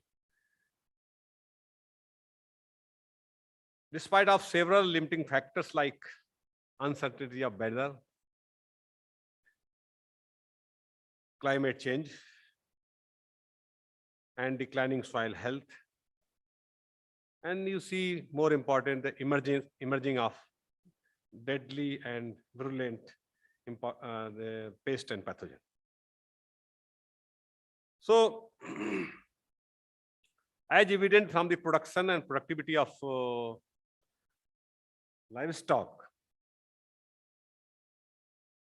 you see we have the production and productivity have increased significantly. This is possible only because of the technology developed by our institutes and the state officials who are the main stakeholder to take these technology to the farmers field. You see there are a lot of also gap between the developers and the actual technology users. So there is a need to strengthen the linkage between the institutes and the state officials. There need to have a greater collaborations in order to achieve the desired target. As we are already aware that the Government of India has taken a great initiative to celebrate this 75 years of national independence as a Azadi Ka Amrit Mahotsav. So now, friend, it is a time to remember our past achievements. And you see the achievements, we have a great achievement. This country has achieved great technologies related to livestock production, health, and value additions. So you see, in this very important occasion, IVRI has planned several activities in order to celebrate this Azadi Ka Amrit Mahotsav. This we have already planned the interface series with the state governments. This is the second our interface series, and you see, we have to organize several activities in these 75 weeks, approximately 75 weeks preceding to 15th August 2022. In addition to this interface, we have also organized, we are going to organize the lecture series with our eminent speakers from our nations, various universities, industries, and also from all over the globe. We have also planned to have our, you see, document our the pre and post-independent achievements, IVRI. You know, IVRI is a torch bearer in animal, especially in animal health. And we have developed a number of technologies. We have a notable achievements related to eradication of deadly diseases. We have developed a number of vaccines and diagnosis which are, you know, already used in this very important NHDCP program. Approximate, we have developed, we have already, if we see the IP portfolio of IVRI, it's a very rich portfolio. We have already got patent 26 in our hand out of 93 patents which we have filed. Dear friend, we are also have 24 our design registered and 38 copyright registered. We have already commercialized 35 technology to 132 commercial houses. So you see, this IVRI has a great history. 133, we are going to celebrate 133 Foundation Day in coming this month, in coming this December month. You see, on this very important occasion of the Foundation Day, we have also planned to organize this Foundation Day in a very big way, involving our all stakeholder on the occasion of this 75th Azadi Ka Amrit Mahotsav. So these are the several activities we have already planned, and I think you see this interface platform is a great platform for us. This is a great platform. We have already experienced that in the last couple of years, we have organized 40 plus interface series with the state officials of the country. You see, we have a learning experience with working with the State Department of Animal Husbandry. You see, we have developed number of researchable issues, inputs, and also you see the feedback of our technologies from the State Department. The feedback is very important, and also the generation of researchable issues is also important. Recently, our Honorable DDG has indicated under his able guidance, we are sincerely working to develop this emerging disease, this lumpy skin disease. I think within a short span of period, we have already designed our plan, and we have already, you see, dedicated team of scientists we have already finalized, and I think very soon we are coming with a good proposal with the timeline, outcomes, and achievement that very soon we will be able to provide the vaccine of this very deadly disease, LSD, under the able guidance of Dr. B.N. Tripathi ji. And I think Sir has also indicated about the the reporting of various diseases. So this is also very important, and some important assignment have been given as far as this Pune campus is concerned. So Pune campus is not only for Maharashtra, but it is also giving its services to nearby state of the Maharashtra. So we are committed as per your advice. We will provide the services as per your this advice. So you see, the feedback and suggestions of our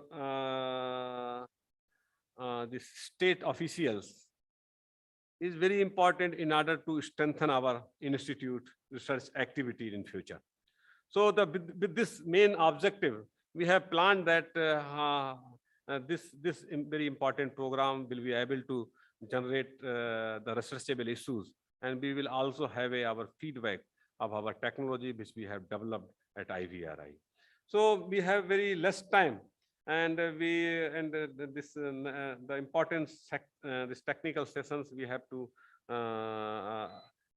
see, and we have three very important speaker, and they will speak. They are very eminent scientists. They will speak on various aspects of emerging and re-emerging zoonotic diseases, major parasitic diseases of livestock, and management of reproductive problems. These are the three.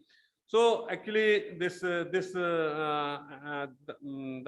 very important the objective of this national campaign of advances in animal health on the occasion of Azadi Ka Amrit Mahotsav, just to sensitize our state officials that what are the newer technologies which have been developed by IVRI, and what is the feedback of state officials as far as the technology developed by IVRI. So with this, and moreover, coming month, we have already planned to organize a massive nationwide campaign on very important topic, this campaign on vaccination, and also the nationwide campaign on artificial insemination. These are two important aspects. We have already got the directions from the council that we have to organize in a very big way, involving of our all 28 states of the country. So we are planning how best we can organize these national campaign. And also with these few words, I am really grateful to our leader of animal science, Dr. V.N. Tripathi and Dr. Preen Malik. They are always available with the short notice to guide the animals, to guide the IVRI scientists, and also we are really grateful to state officials that they short notice they have spared their valuable time. So with these few words, thank you very much. Thank you. Thank you so much, sir. We have now reached the end of an enriching and educative inaugural session. The quest for knowledge never ends. It just leads to curiosities, and that lead to a greater mind. With these words, I request Dr. Roopsi Tiwari, Principal Scientist and in charge, Agriculture Technology Information Center, to propose vote of thanks, please. Thank you, Dr. Himani. A very good afternoon to you all. I, on behalf of the IVRI team, welcome all the dignitaries of today's program, all the faculty members of IVRI, and all the officials of the State Department of Animal Husbandry of Maharashtra State, in charge and subject matter specialists of the Krishi Vigyan Kendras, faculty of various colleges of Maharashtra, and the Milk Cooperative Society personals to this one-day interface meet, which is being organized as a part of the National Campaign on Advances in Animal Health on the occasion of nationwide celebrations of Azadi Ka Amrit Mahotsav. At present, a total of 231 participants registered for the program. At the outset, I wish to extend my heartfelt thanks to Dr. P.N. Tripathi, sir, Deputy Director General, Animal Sciences, who consented to our request to grace the function as chief guest in spite of his busy schedule. In fact, sir has been the major steering force enabling us to take up this national campaign. Sir, we are thankful to you for your kind presence in the program and for sparing your valuable time. Your benign presence and encouraging words have boosted the morale of the faculty and the veterinary officers and added a greater significance to the program. Sir, we look forward to you for your mentorship and kind blessings in the future also. Our deepest thanks to Dr. Praveen Malik, sir, Animal Husbandry Commissioner, Department of Animal Husbandry and Dairying, Government of India, for gracing and showing his keen interest in these interface meets. Sir, as suggested by you, we have involved the various other institutes and universities, Krishi Vigyan Kendras and milk cooperatives of the state in this program to make it more effective and useful. Sir, we are very much thankful to you for your kind suggestions, and we wish to seek your valuable suggestions in the forthcoming programs to be held with the Karnataka and the Himachal Pradesh states as well. Our sincere thanks to Shri Sachendra Pratap Singh, Commissioner, Animal Husbandry Department, Government of Maharashtra, for his kind presence in the program and for nominating the veterinary professionals of the department for participating in this meet. Sir, we are thankful for your gracious presence and for addressing the gathering on this occasion. Your kind address has been very motivating, and we look forward to a very strong linkage with the State Department of Animal Husbandry of Maharashtra for all our future programs. Our sincere thanks to Dr. Ashok Kumar, sir, Assistant Director General, Animal Health, ICR Headquarters, for his kind presence and for the addressing the August gathering today. Our sincere gratitude to Dr. Dhananjay D. Parkale, Additional Commissioner, Animal Husbandry Department, Government of Maharashtra, for all the support provided in organizing this meet and for mobilizing the officials of the Animal Husbandry Department of Maharashtra. We sincerely hope that this meet and these proceedings would surely strengthen the liaison of the State Department of Animal Husbandry of Maharashtra with the IVRA and would provide a base for organizing more such technology transfer programs and provide us a base for doing need-based research at the Institute. Our earnest and deepest gratitude to Dr. Triveni Dutt, sir, Director and Vice Chancellor of IVRI, for his strong leadership, continuous suggestions, guidance, and unconditional support in organizing this program. Sir, without your support and motivation, the designing and implementation of this program would have been impossible. My wholehearted and earnest thanks to Haren Kumar, sir, Joint Director, Extension Education, IVRI, without whose support and initiation, we would not have been able to organize this meet. My sincere thanks to Dr. Bilegaonkar, sir, Station in Charge, IVRI Training and Education Center, Pune, for his constant support in licensing the program with the Animal Husbandry Department of Maharashtra and for mobilizing all the officials from various KVKs, milk cooperatives, and veterinary colleges. I wish to place on record my sincere thanks to Dr. G. Sai Kumar, sir, Joint Director Research, and all the head of the divisions and all the faculties of the Institute for their kind presence in the program. Our sincere thanks to all the Joint Commissioner, District Animal Husbandry Officer, District Deputy Commissioner, District Commissioner, Livestock Development Officer, Assistant Livestock Development Officer of the Animal Husbandry Department of Maharashtra, the KVK in charges and subject matter specialists, milk cooperative personals, and the faculty from other institutes and colleges of Maharashtra who have spared their valuable time for the meet.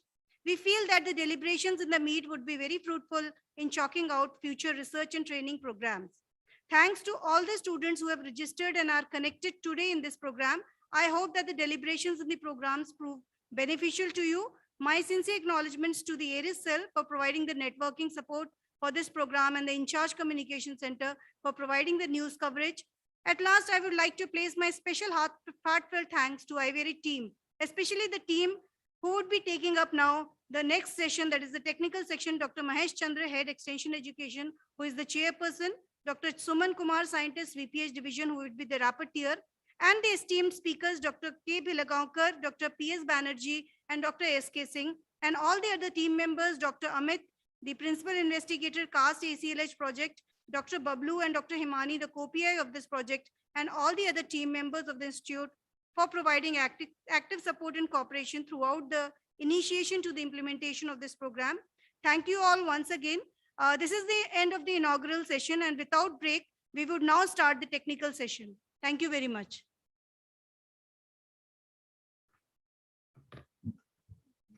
Thank you, ma'am. Now I request Dr. Mahesh Chandra, Head Division of Extension Education, ICR IVRI, and the chairperson of today's technical session to conduct the session, please. Thank you, Dr. Himani. I welcome all of you to this technical session. We are running behind the schedule by 45 minutes, so we shouldn't wait much and not waste the time. Without wasting much time, I join with my co-chairperson, Dr. Roopsi, and rapporteur, Dr. Suman Kumar. And then 3 speakers are there in session. They are very well accomplished. Our colleague, Dr. Vile Gaonkar from Pune, Station Charge, Dr. P.S. Banerjee from Station Charge, Kolkata Center, and Dr. S.K. Singh, Principal Scientist, Animal Reproduction Division. This interface meeting, I remember 3 years back, almost 3 years back, we organized in Pune itself. And beautiful building you have in Maharashtra, that commissionary. So we could meet commissioner at that time there and all the veterinarians. So it was a very good program. Thanks to active interest taken by Dr. Vile Gaonkar and all the team at Pune Center of IVRI. That was a very good program.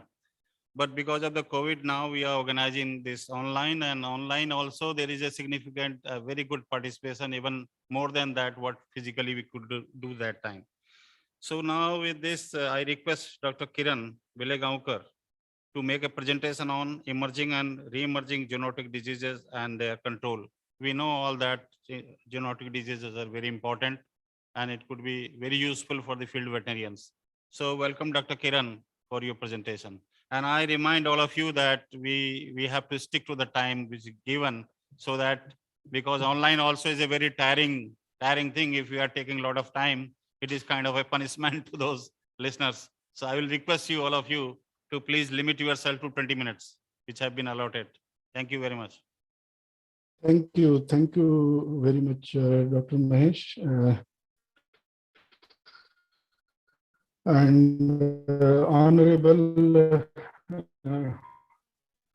DDG Animal Sciences, Dr. B.N. Tripathi, Honorable Animal Husbandry Commissioner, Dr. Malik, Honorable Commissioner Animal Husbandry Maharashtra, Dr. Shri S.P. Singh ji, Additional Commissioner Dr. D.D. Parkale, Additional Director General Animal Health, Dr. Ashok Kumar,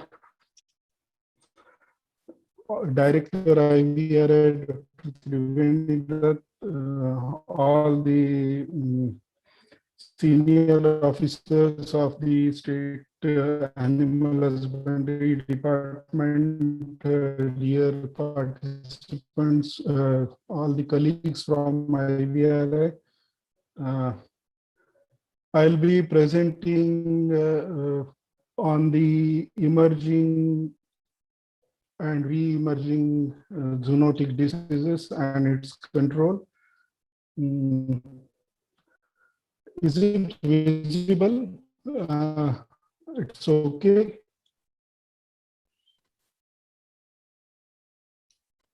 Hello.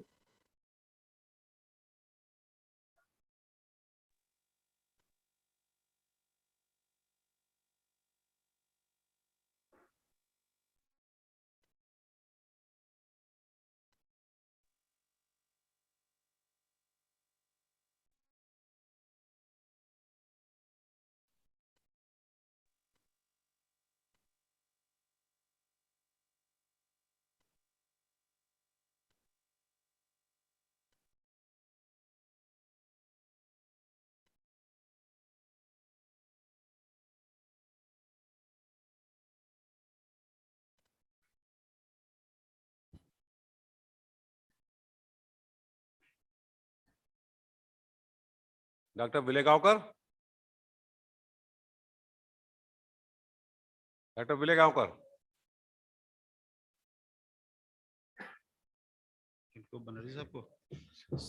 In the meantime, I request Dr. Banerjee if you can make presentation so that we can save on time. Yes, I am ready. Yes, please go ahead. Okay.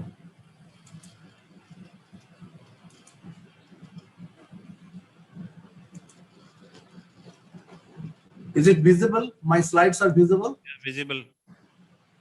Make it presentation mode. Okay. So, most honorable DDG, Animal Husbandry Commissioner, the Commissioner of Animal Husbandry Department of Maharashtra, Additional Commissioner, our Honorable Director, all the generators, all the higher officials of the Maharashtra state, and the veterinary officers, the grassroots level workers of Maharashtra, who are the caretakers of the animal health.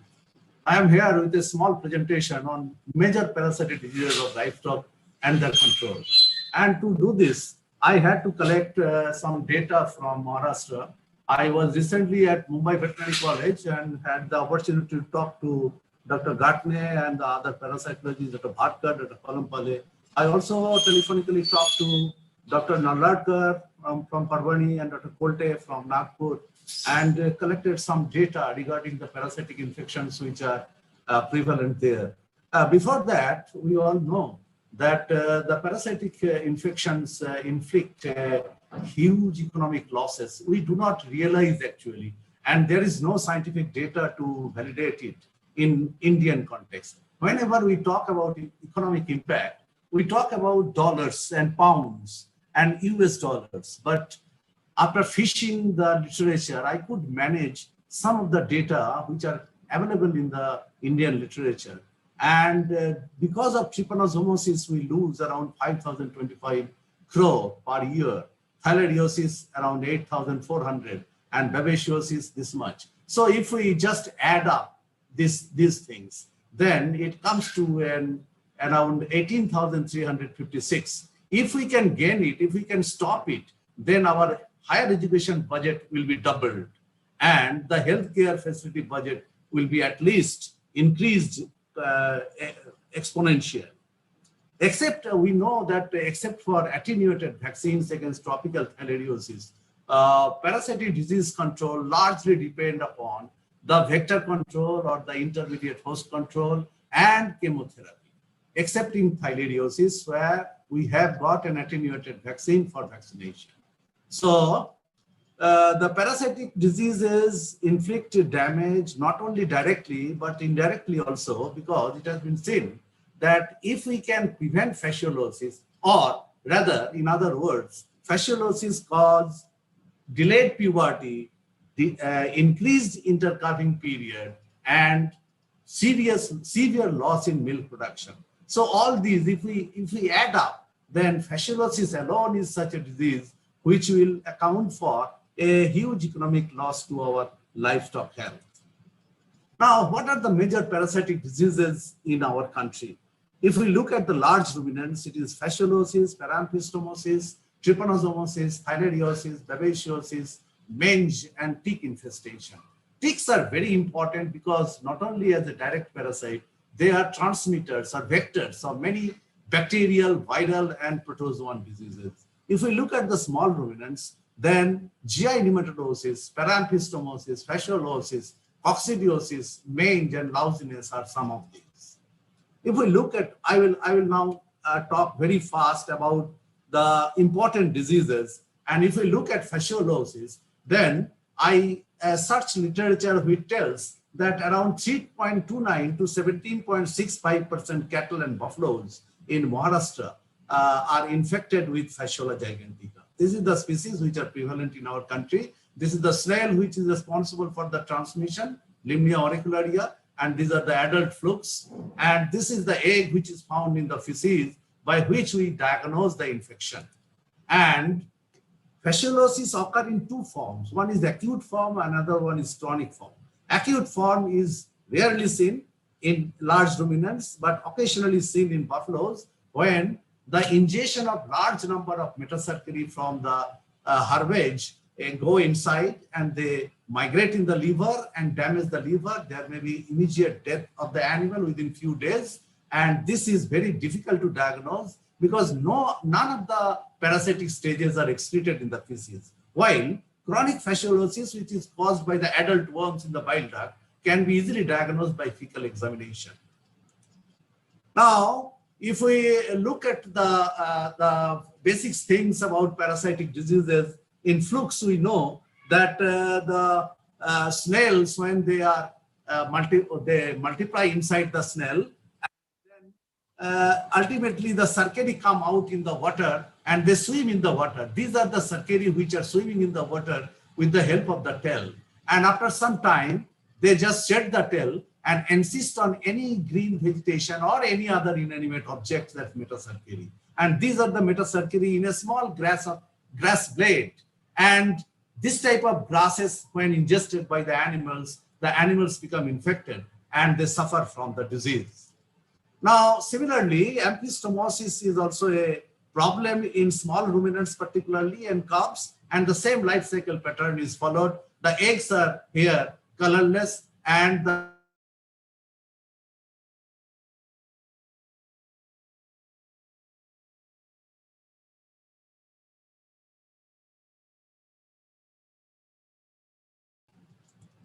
Now, another very important helminth parasite is Haemonchus. Wherever there is sheep and goat, there is Haemonchus, particularly in tropical countries like ours. And the effect of the parasitic infection is so great that this of this goat is papery white, sucking activity of the adult worm in the abomasum.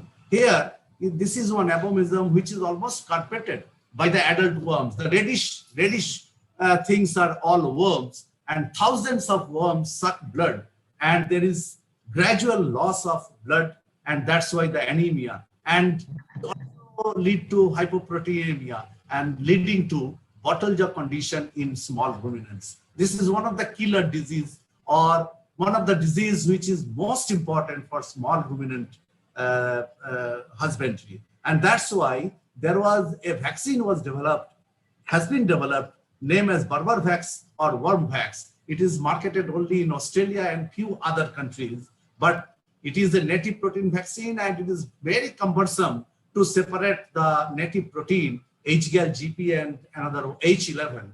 And this is quite effective, but the procedure is very cumbersome. At least 5 booster doses are required, and this is not available in our country.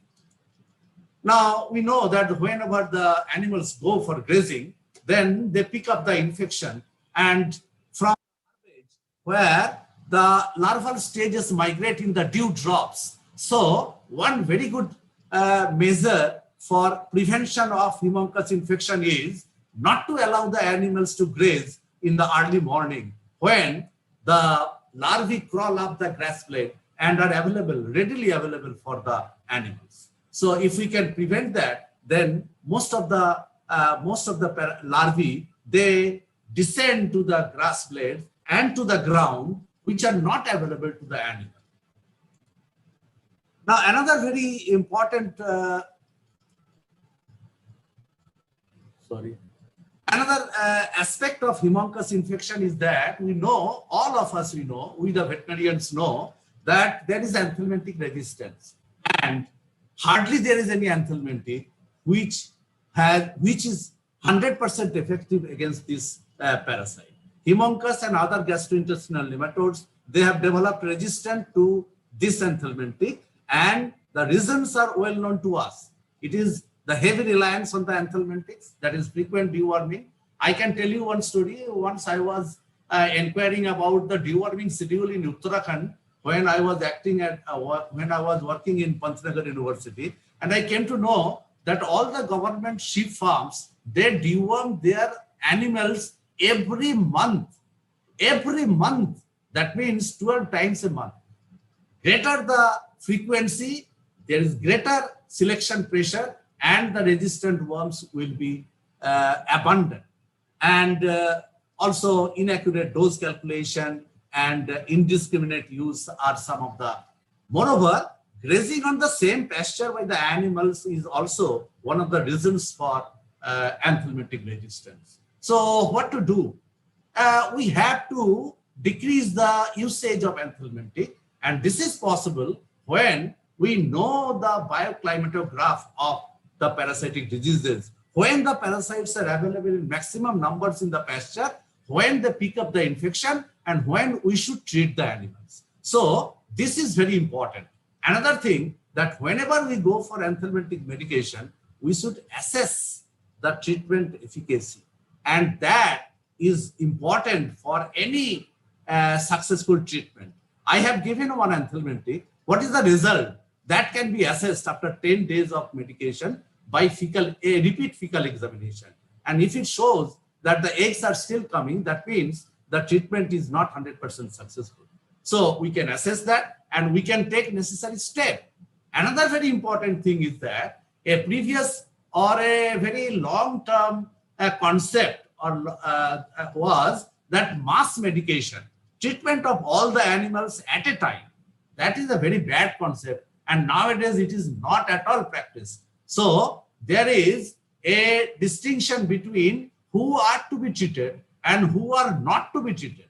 And for that, we have to go for targeted treatment.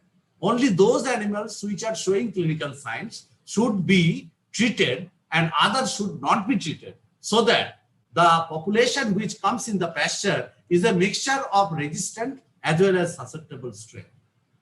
Nowadays, there is a concept that nutritional supplementation along with the gut microbiota may alter the deleterious effect of the helminth parasite. This is still in the research stage, but maybe after 10 years, we will hardly ever use an anthelmintic. We will manage the Haemoncus or gastrointestinal nematodosis on the basis of the prebiotic, probiotic, and other nutraceuticals. Now I am coming to the hemoprotozoan diseases, and we all know the vets are always dealing with these parasites, trypanosomes or trypanosomosis, Sarra, bovine tropical thalidomide, and babesiosis. Anaplasmosis is found in Maharashtra in abundance. I will show you the data.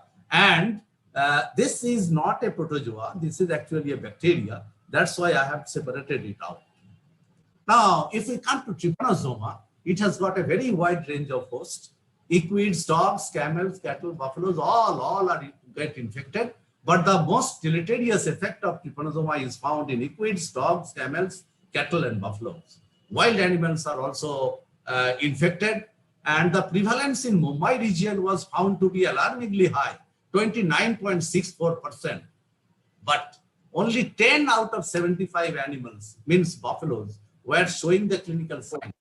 Remaining 65 are carriers. They are not showing any clinical sign at all.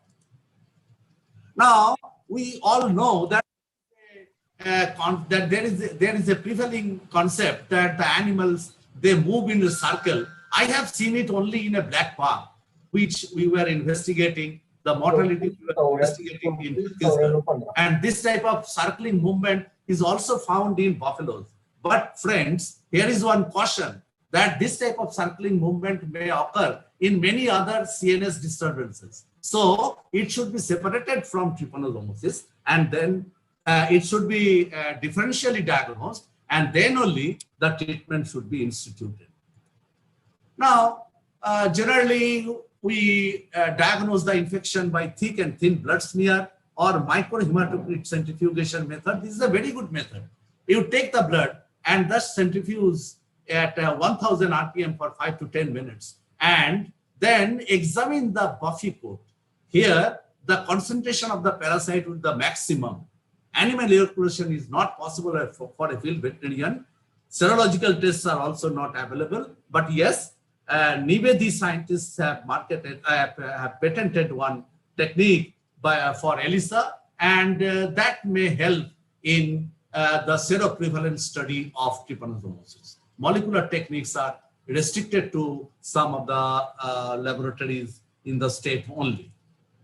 Now, if we examine the buffy coat, we will find that the trypanosomes are in plenty, and as there are less number of RBCs, so they can be clearly seen. So this is a very good method for diagnosis of trypanosoma infection in animals. We can just take one drop of blood and then put on a covered slip, put a covered slip on the blood drop, and then can examine it under microscope. Any jerky movement in the RBC should arise or should give you some hint that there must be some organism which is actually forcing the RBCs to move.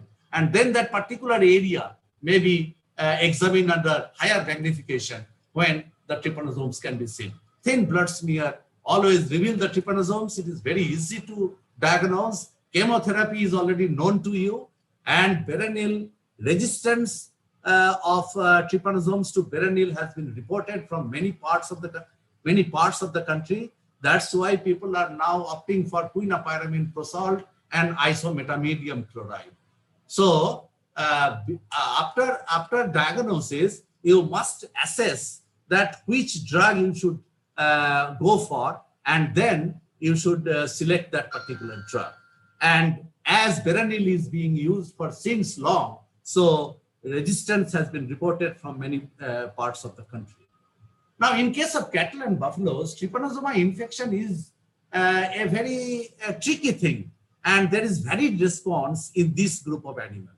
Sometimes that there is anemia, intermittent fever, loss in weight, milk and meat production, loss in drug power, and the animal will live. And the animal will live for very long. In buffaloes, there are two types of syndrome. One is chronic wasting sickness, like the anemia, intermittent fever, etc. And there is one acute disease where there will be sudden death of the animal due to trypanosoma.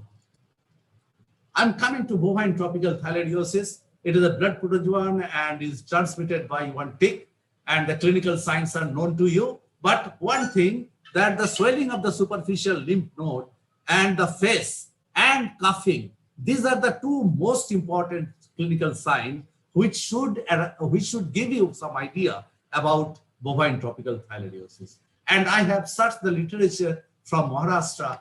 Dr. Kolte and his co-workers from Nagpur and also others from Mumbai, they have found that 6.5 to 29.5% of the in different geoclimatic zones of Maharashtra, they are carriers and they are infected with Thalidomide organism.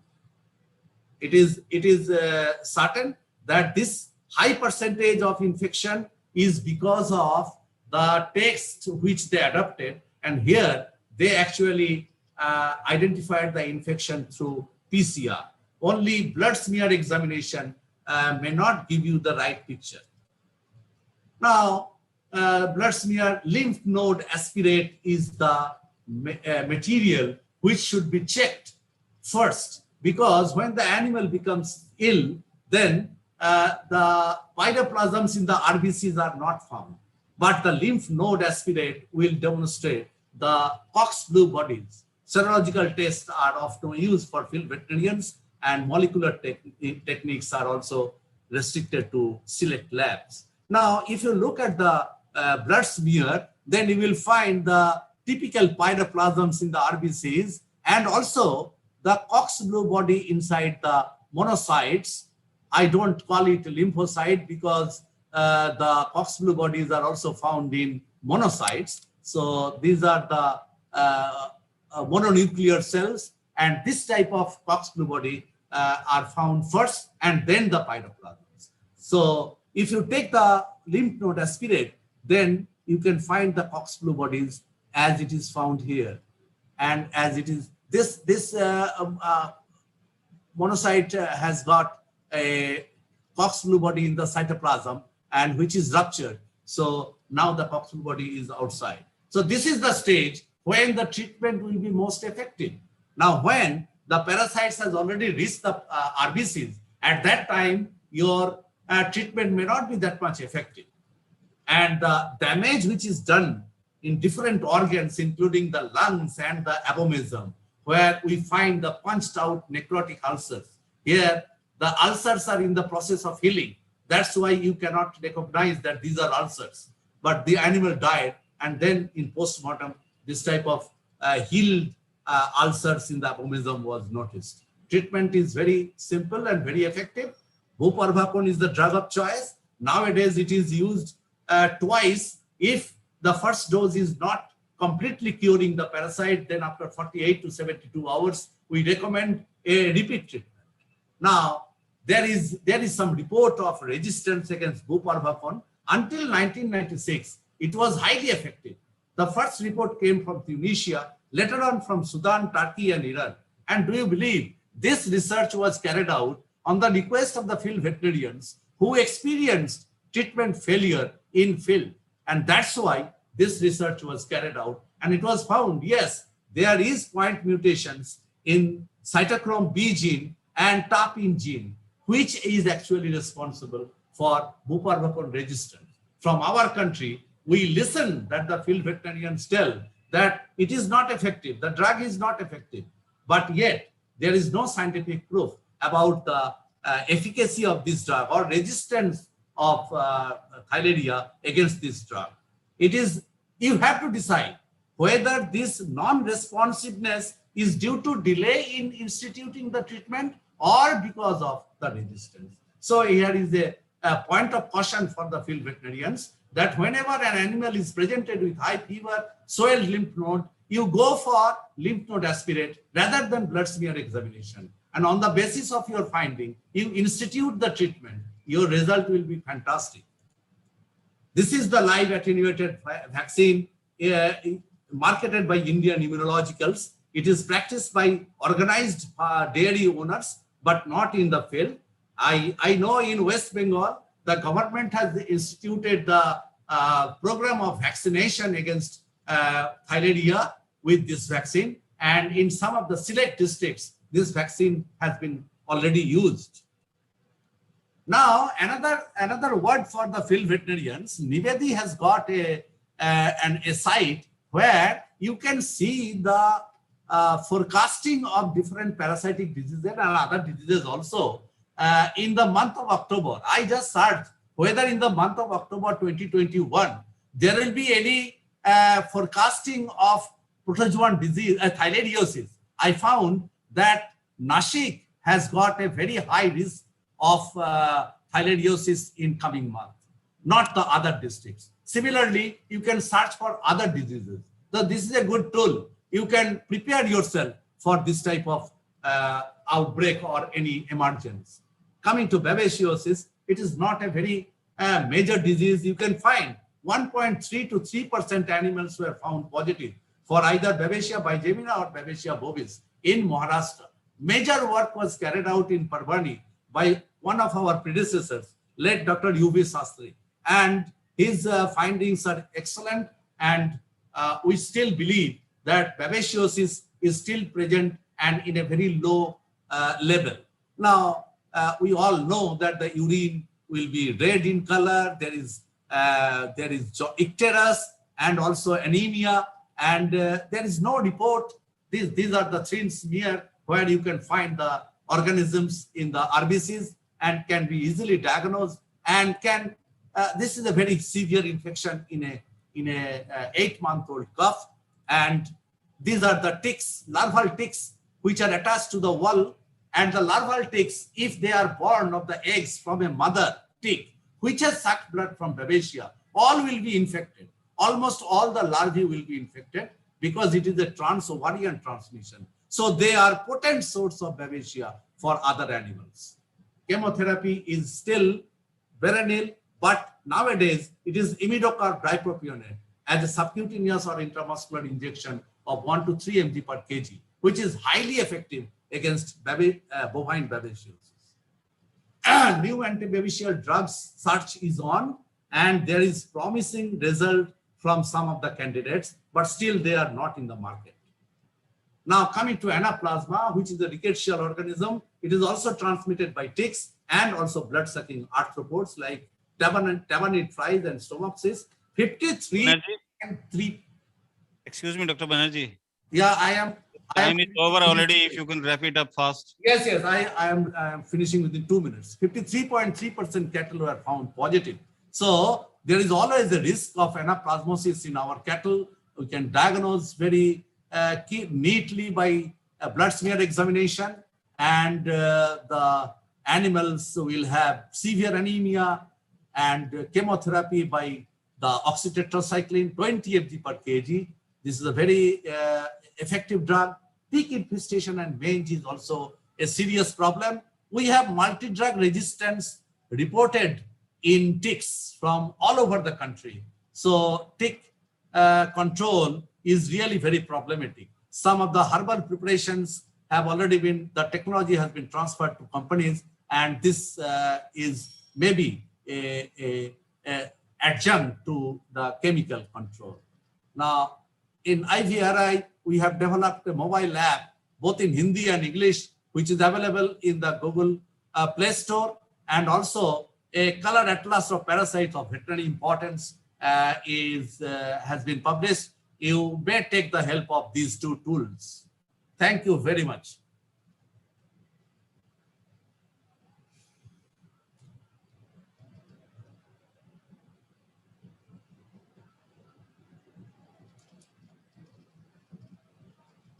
I am done. Hello.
Manglabai.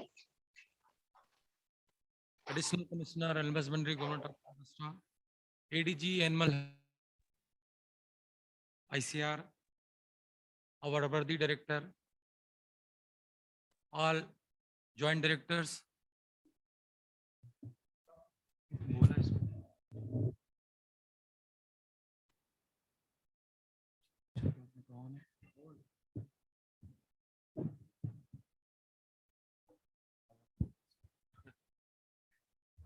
Yeah, voice is audible. Yeah, I think.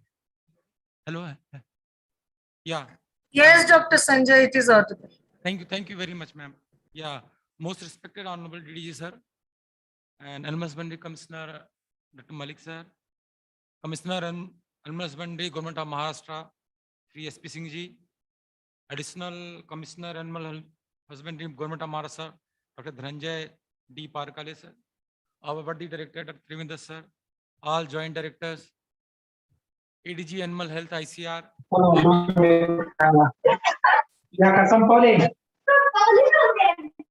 Station in charge, all the participants of this today's event, and I'm very much thankful to the organizers for giving me an opportunity to share my views before you. And the topic which has been assigned is management of the reproductive problems. The topic is very pertinent in today's context.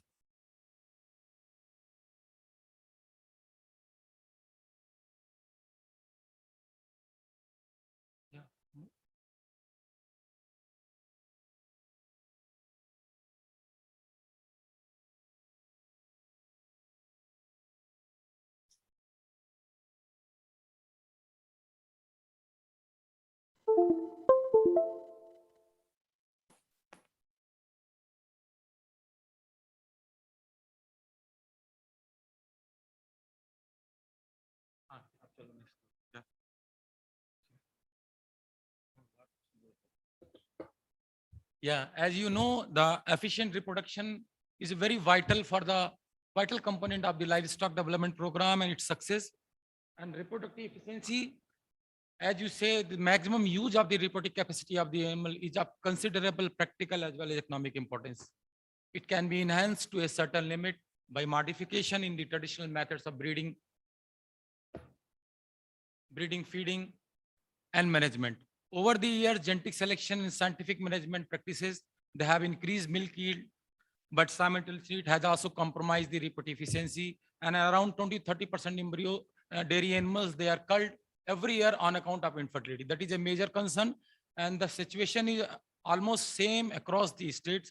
Therefore, a orchestrated management activity, especially at the calf footage, heifers, postpartum, along with early and proper solution of the reproductive problem, integrating the advanced technological intervention is the key to optimize the reproductive efficiency. So this is the goal, having a calf every year around within a 12 to 14 months in cattle and 15 to 18 months in buffalo, or roughly you can say 2 calves per 3 years. These are certain indices. If really you want to achieve this, so you have to achieve all these indices if in order to achieve this particular goal. And in that, the role of reproductive technology and the scientific management practices is very important. And we can focus either on approaches to increase the fertility or the intervention to reduce the fertility. In this talk, I will focus on the intervention to reduce the infertility. And this is you see the chart which shows the types of the infertility which is occurring in our livestock population, especially cattle and buffalo.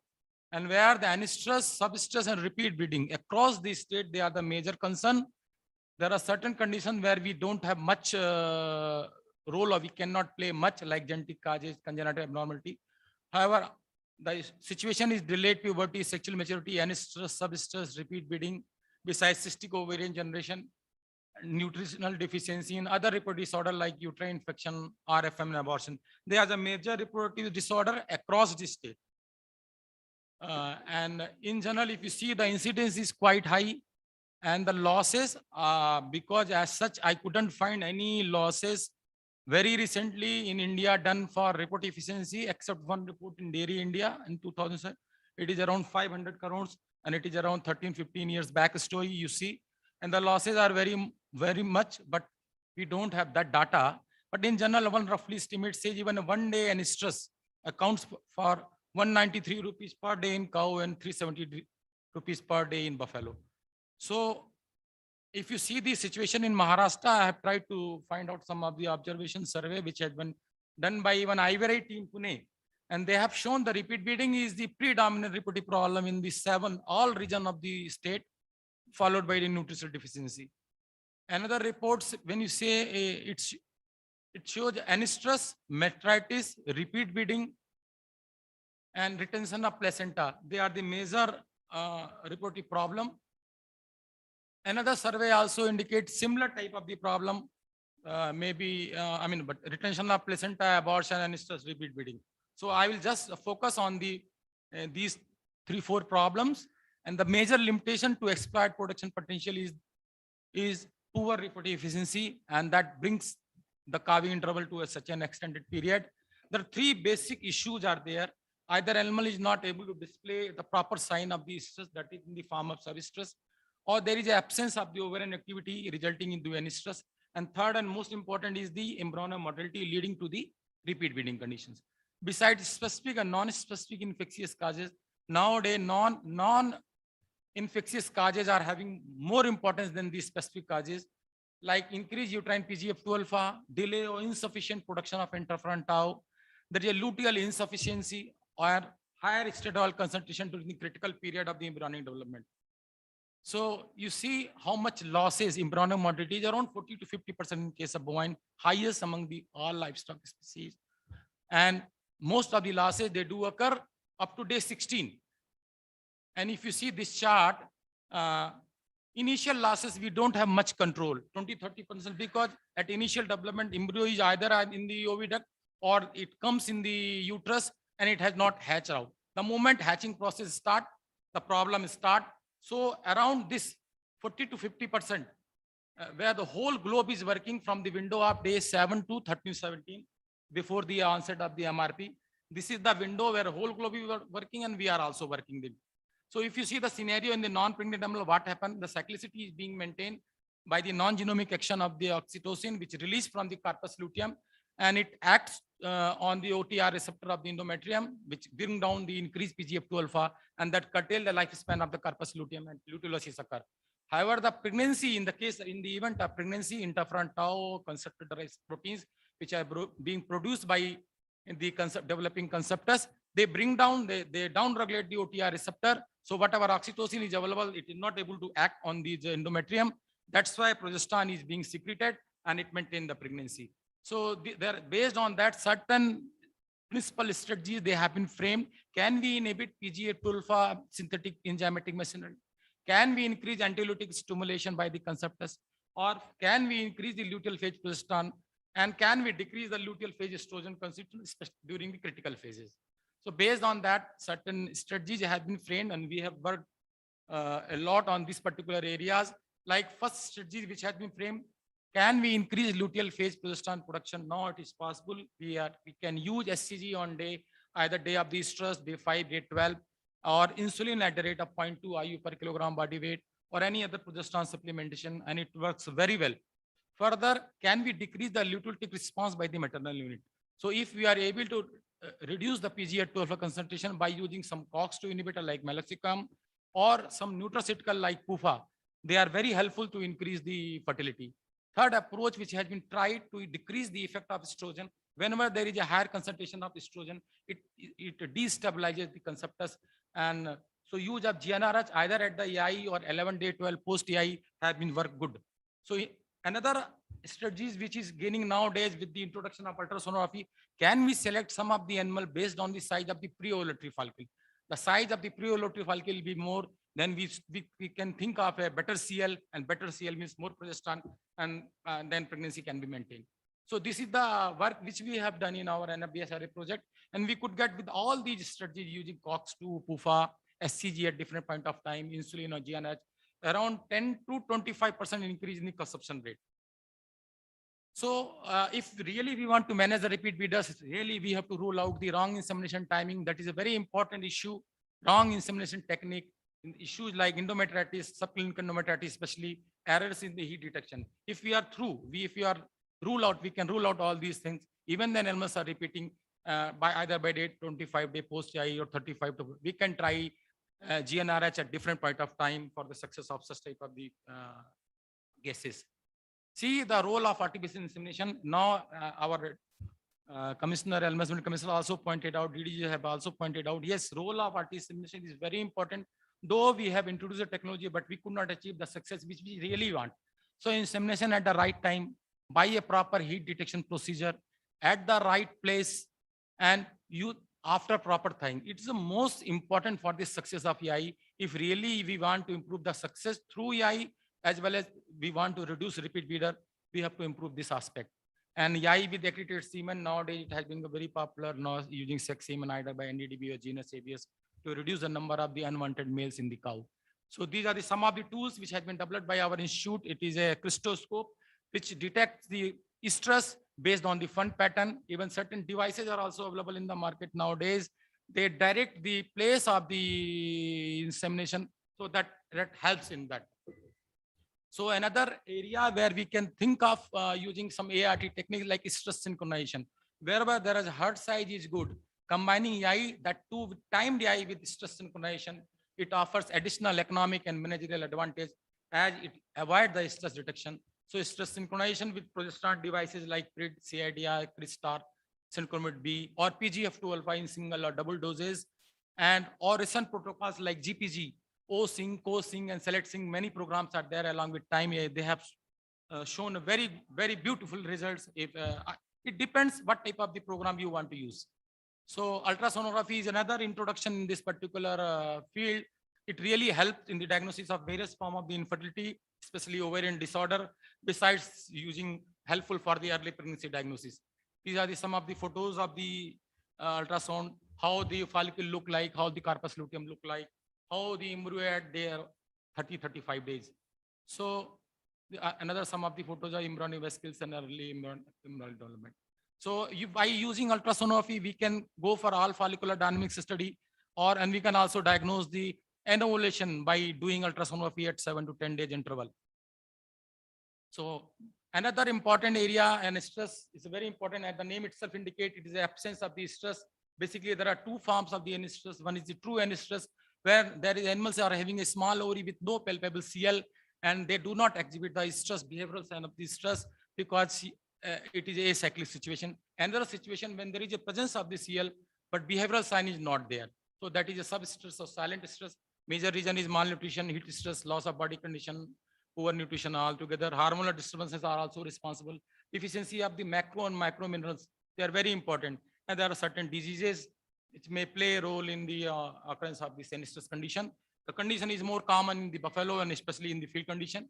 Some of these photographs, they really depicts how the condition, you see the situation of the buffalo, how can you expect this animal will be cyclic? Similarly, another photo indicates the heifer which have achieved more than 4 or 5 years, but they have not come into the estrus. That is the problem if you will find such type of the animals too many in the field settings. And when you do the ultrasonography of such animals, you see the follicular development is there, small follicle is there, but they do not reach the site of the ovulation. So there is as such no confirmatory diagnosis is there by either history, rectal palpation, and the presence of the basal level of the progesterone. It is always less than 1 nanogram if you do at the interval of 8 to 10 days. As such, we don't have any single solution for the correction of the estrus. But even then, I tell you, what our books has written, like conventional method of simple ovarian massage using Lugol's iodine painting, it works wonder. But people have stopped using. I don't know why, what is the basic reason, but it really works. And beside that, various hormonal and non-hormonal compounds, they have been tried with very degree of success for restoration of the cyclicity, especially injection of GnRH alone or pre-treatment with phosphorus has shown a very good result for the induction of estrus with a fair degree of the consumption rate. Similarly, progesterone alone or in combination with estradiol benzoate have been found superior in restoration of cyclicity, but consumption rate is less than the previous method. So people are also using O-sync protocol nowadays, very popular, using GnRH at day 0 and day 9 and PG at day 7 with time DI. But the basic issue is the good plane of the nutrition along with proper deworming and vaccination against specific infectious disease at regular interval is the key of bringing animal into the estrus if really you want to treat the estrus animal. Provision of shade, shower and wallowing, they are very beneficial in case of buffalo. So some of these strategies we have also developed like biostimulation. We are trying to avoid the male effect, but males are important for our system. They do secrete certain pheromones which are responsible for the occurrence of the estrus or bringing the animal early into puberty. There are certain house preparation has been developed at IVRI using bael and curry leaves. They have shown very promising result and they bring the acyclic animal into the estrus within 3 to 10 days of post-treatment and with a fair degree of the consumption rate. Besides that, mineral mixture and role of mineral mixture are very important. As our DDs have also pointed out the role of importance of the mineral mixture. So IVRI for sure also we have developed one of the mineral-based technology for estrus induction and synchronization in bovine, and it is marketed. The technology already marketed. It is given along with feeds.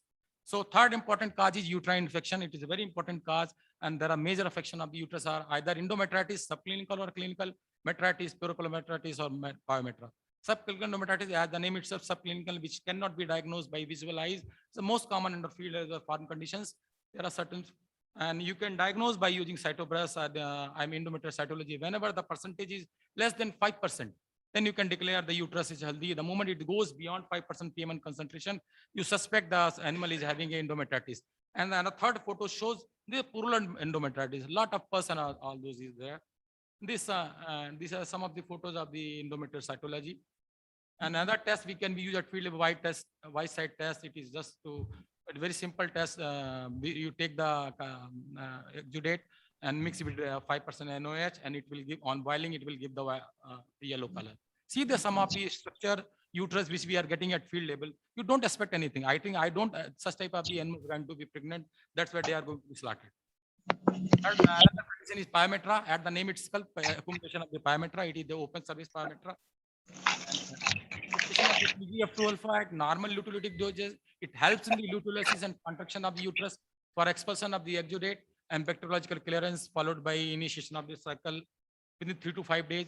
People have also tried intrauterine initiation of the broad spectrum antibiotic along with PGF2. It further improves the treatment effectiveness. Role of oxytocin has, after 1 day of the PGF2 treatment has shown very good results and expulsion, evacuation of the pus from the uterus. And further, if the situation is more good, you can try parenteral antibiotics for the treatment of pyometra condition. And some of the immunomodulators as an alternative to antibiotic therapy has been tried at our institute using neem oil, E. coli, LPS, blood plasma, garlic extract. Another condition which is very pertinent in the Maharashtra, I have seen RFM, the name itself indicates retention of the fetal membrane. If after carving, fetus is not going to be expelled within 8 to 12 hours, you suspect it is a case of retention of fetal membrane. There are many factors which interfere with the maturation of the placentomes, like infection, nutrient deficiency, abortion, etc. And the treatments are, they believe, yes, after maturation, the placenta should come out. Many beliefs are there, they don't take the milk. But please allow newborn to suckle for some time so that there will be more oxytocin and it will help in the shedding of the fetal membrane. Wait up to 24 to 36 hours. And then after that, it gets matured, and simply twisting and remove slowly using with the wooden card, it can be very nicely or easily improved. Even if systemic infection is there, you can try broad spectrum antibiotics along with intrauterine antibiotics plus some fluid therapy and other supportive therapy. It helps using egg bolus, calcium, all those things. Use of oxytocin, estradiol benzoate, and chlorprostol sodium has been also tried, along with calcium supplementation with fair degree of success. So last important disease is cystic ovarian disease. As the name itself indicates, it is a cyst in the ovary. There are two forms of the cysts are there: follicular cyst, which is a thin wall fluctuating structures, and the luteus is the thick wall, usually single or differentiation by ultrasonography, generally more accurate than by manual palpation. The major clinical signs are there. Persistent stress is there. Animal is always in the stress or any stress or muscularization. The nymphomaniac cow, you see these cows are they remain in the stress, and the stress cycle is very short. Some of the animals, they behave like a buller. You see the first photo, and then some of the animals you see in long-standing cases of nymphomania, what happened? There is a relaxation of the pelvic ligament is there, and which causes tipping of the pelvis and elevation of the tail head. That gives a typical stilty hum-like experience. And if you see the third photo, that is a ultrasonography appearance. The cyst is a very large cyst is there, and that you can palpate at 2 times at 7 to 10 days, and then you can say it is a cyst. So treatment, earlier people were trying manually, but we don't recommend manual. It causes trauma, hemorrhage, and or ovarian adhesion. More recently, aspiration of the content of ovarian cyst with the hormonal treatments like GnRH, Corulan, GnRH plus PGF-12, O-Sync, they have been tried with fair success of the on the disease as well as the fertility. These are some of the tools which have been developed by Ivory Institute. I have told you about Ivory crystoscope. It is a tool which detects the stress for right time of breeding. And these are the certain devices which has been developed by scientists of our division. Fetal extractor and fetal lubricated by Dr. J.K. Prasad and team. Another device, thawing device, has been developed by Dr. Neeraj and team for thawing of the semen. Some of the devices has been developed by Dr. Brijesh Kumar and team, like cyst ablation device, ovarian cyst ablation device, and hard animal catcher for holding the animals, another internal genital injection device for treating the animals. These 4 devices, they all have been registered in the IP office, and now very soon they will be available for the commercialization. So the last slide is there. You see these are some of the apps which has been developed. Ivory has developed, what the director sir has pointed out, 38 mobile have been developed, but these are the app which is important for this particular talk. Like basically what are the technology services which are available at IVRI, then veterinary clinical care app, animal reproduction app, artificial insemination app, and dairy manager app. Please go through all these apps. These apps will definitely help you to get the knowledge and more to develop the skills. So, and there's a take-home message is there. I know report efficiency is the paramount importance. If really you want to improve the fertility of your dairy herd, systemic effort must be paid to improve report efficiency, like use of the newer report tools and technology for increasing fertility and controlling reproductive disorder. Production availability of the quality disease-free semen and establishment of proper EI network is the need of our. Really, we do require. We want to improve the livestock industry to a greater level, and accurate detection of proper type of insemination is very important for the success of the EI. Further, we should have an animal breeding program relevant to our farming system, because according to availability of feed, fodder, and climate. So we should have such type of the program. Next is adopt strict sexual health control. We should have early pregnancy diagnosis, prevention of the postpartum disorders, early diagnosis and treatment of uterine infection, management of repeat bleeders. And last is proper nutrition. Without nutrition, nothing is possible. As reproduction is always said, it is a luxury. It will happen only when animal is healthy. So there is a need for development of an automated recording system also. We have to switch over from the manual to automated system, and we have to tag our whole system with the very automated system. And last, definitely this linkage is very important. And for that purpose, we have assembled here. We are trying to have a develop linkage with all these stakeholders, so that we can maximize the reproductive efficiency as well as fertility, and bring the livestock enterprise to a great profit. Thank you very much for giving me a time, and thank you very much.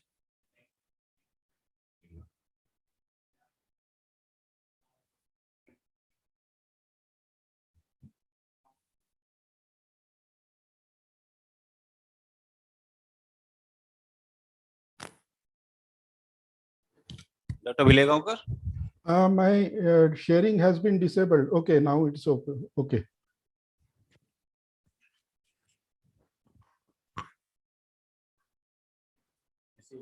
Is it visible? Yes, visible. It is visible. Okay. So all the distinguished honorable dignitaries and dear participants, I'll be talking on emerging, re-emerging zoonotic diseases and its control. My role would be dual role, like I would be talking on or giving information about the problems related to Maharashtra, as well as flagging some researchable issues. So we know that zoonotic diseases, they are very important, shared between animals and human being. And there are a large number of infectious agents of human being that are zoonotic in nature. Among almost 1,400 pathogens which are known, almost 61% are zoonotic. And when we consider the emerging diseases in the past 2 decades, almost 75% of them, they are zoonotic agents. And what is the emerging disease? Emerging disease is anything which is newly appeared, as the name suggests, but it is not limited to this. There can be emergence because of increased incidence. There may be new geographical area where this disease was not present, has come out. It may be a shifting of host from one host to another, or in case of AMR strains, new strains are coming up, just like in case of SARS-CoV-2 also, different types of alpha, gamma, beta, delta, all kinds of strains are coming up. There are also chances that there was a disease existing, but because of all kinds of our advanced diagnostic tools which are now available, hitherto unknown etiologies, now we know them. There are several factors for disease emergence. As we know, the disease occurs because of a triad of environment, host, and agents. So there are several host factors like reservoirs, spillover from reservoirs, if there are certain vectors available, immune response of host. Similarly, pathogen factors are also very important. Constant mutations in some of the viruses, particularly RNA viruses, gene transfers among various bacterial pathogens, genetic recombinations in some of the influenza-like viruses, then tissue tropism, virulence of the organisms. Now, in addition to that, environment also plays a very, very important role in emergence. There are certain factors which are influenced by human activities like deforestation, land use changes, there is urbanization, movement of people, and then there are certain factors which are beyond our control, like climate change, although they are also influenced by human activity. But many a times certain changes in climate also influence the emergence of pathogens. When we there are certain additional factors also. There are those where the macro factors. There are several micro factors also which are influencing these macro factors, and then emergence happens. Recent times, a lot of movement of products, movement of animals, birds, people, it is influencing or moving out the pathogens from one area to another area. Then production systems, there are two extreme ends. One side we are going for organic, where all kinds of manure and all is used in agriculture. From agriculture produce, several foodborne pathogens are emerging. On the extreme side, there is intensification of farming system. because of intensification, we are using all kinds of antibiotics, and all kinds of different mechanisms are used, and there again there are chances of emergence.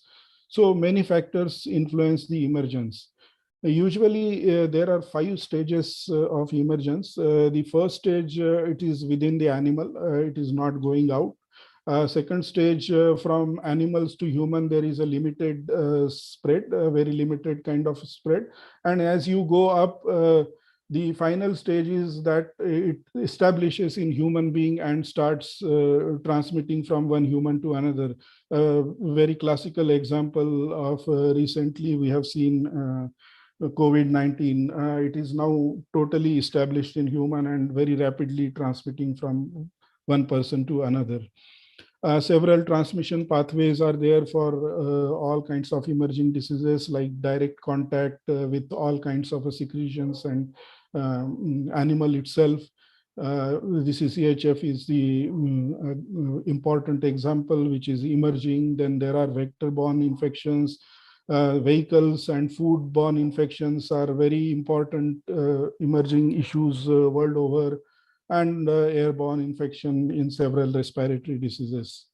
This is one of the models which was proposed by one of the authors. He has proposed this relative risk of emerging infectious diseases events.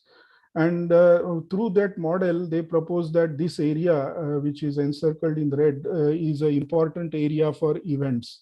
But when we see the situation, this doesn't hold true. And this is a graph which is showing all the emerging infectious disease events that have occurred during last few decades. And you can see here, in India, there is hardly any emergence. Only a couple of diseases have emerged. Most of them, they are in China, USA, African countries. So that modeling which has been done probably is not very true.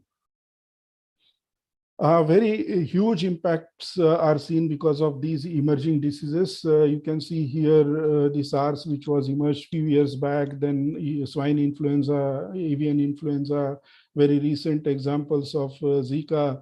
They have cost billions and billions of dollars. And if you see the COVID-19 impact, probably it will fill the entire bubble screen. That bubble will fill the entire screen, and even then that losses will be exceeding that amount.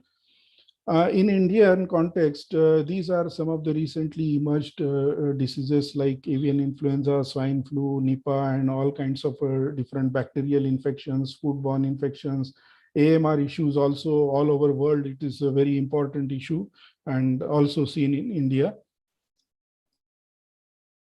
This is a timeline. Last 20 years, since 2000, several diseases have emerged in India. Very recently, emergence has been very rapid. Probably, as I said, the diagnostic agent surveillance has increased. So we are getting information about the existing diseases which are present in the population, present in the animals. So continuous emergence has happened in the recent past. Now coming to some of the important emerging diseases, emerging zoonotic infections in Maharashtra. Dengue, you know, it's very, very important and emerging, and there are many cases happening currently in not only in Maharashtra but in India. Very recently in Uttar Pradesh, large number of cases and deaths, and hospitals are overflowed with the dengue cases. Throughout world also, you can see here there is almost 8%, 8 times rise in the dengue cases throughout the world. And their predictions are that millions and millions cases are happening every year because of dengue. Nashik region, Pune region, and all other regions, they are also reporting continuously the dengue. The possible reason because of the shift of serotypes of dengue. Previously, dengue 1 and dengue 2, they were very important and dominant serotypes, but now dengue 4 has emerged as a very dominant serotype in several parts in southern India. And because of that, there are higher virulence because cytokine expressions or cytokine storms happen, and then it goes into hemorrhagic fever mode. KFD is another disease which was initially confined to the Shimoga or Karnataka region.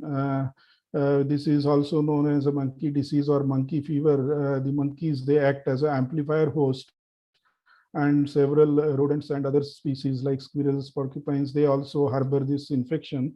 The role of cattle, sheep, goats in epidemiology is still unknown, but it is a very important factor because ticks gets perpetuated, ticks gets feed through all these domestic animals, and they also probably help in spreading the infection, and we have to have assessed this role. It's one of the important researchable issues.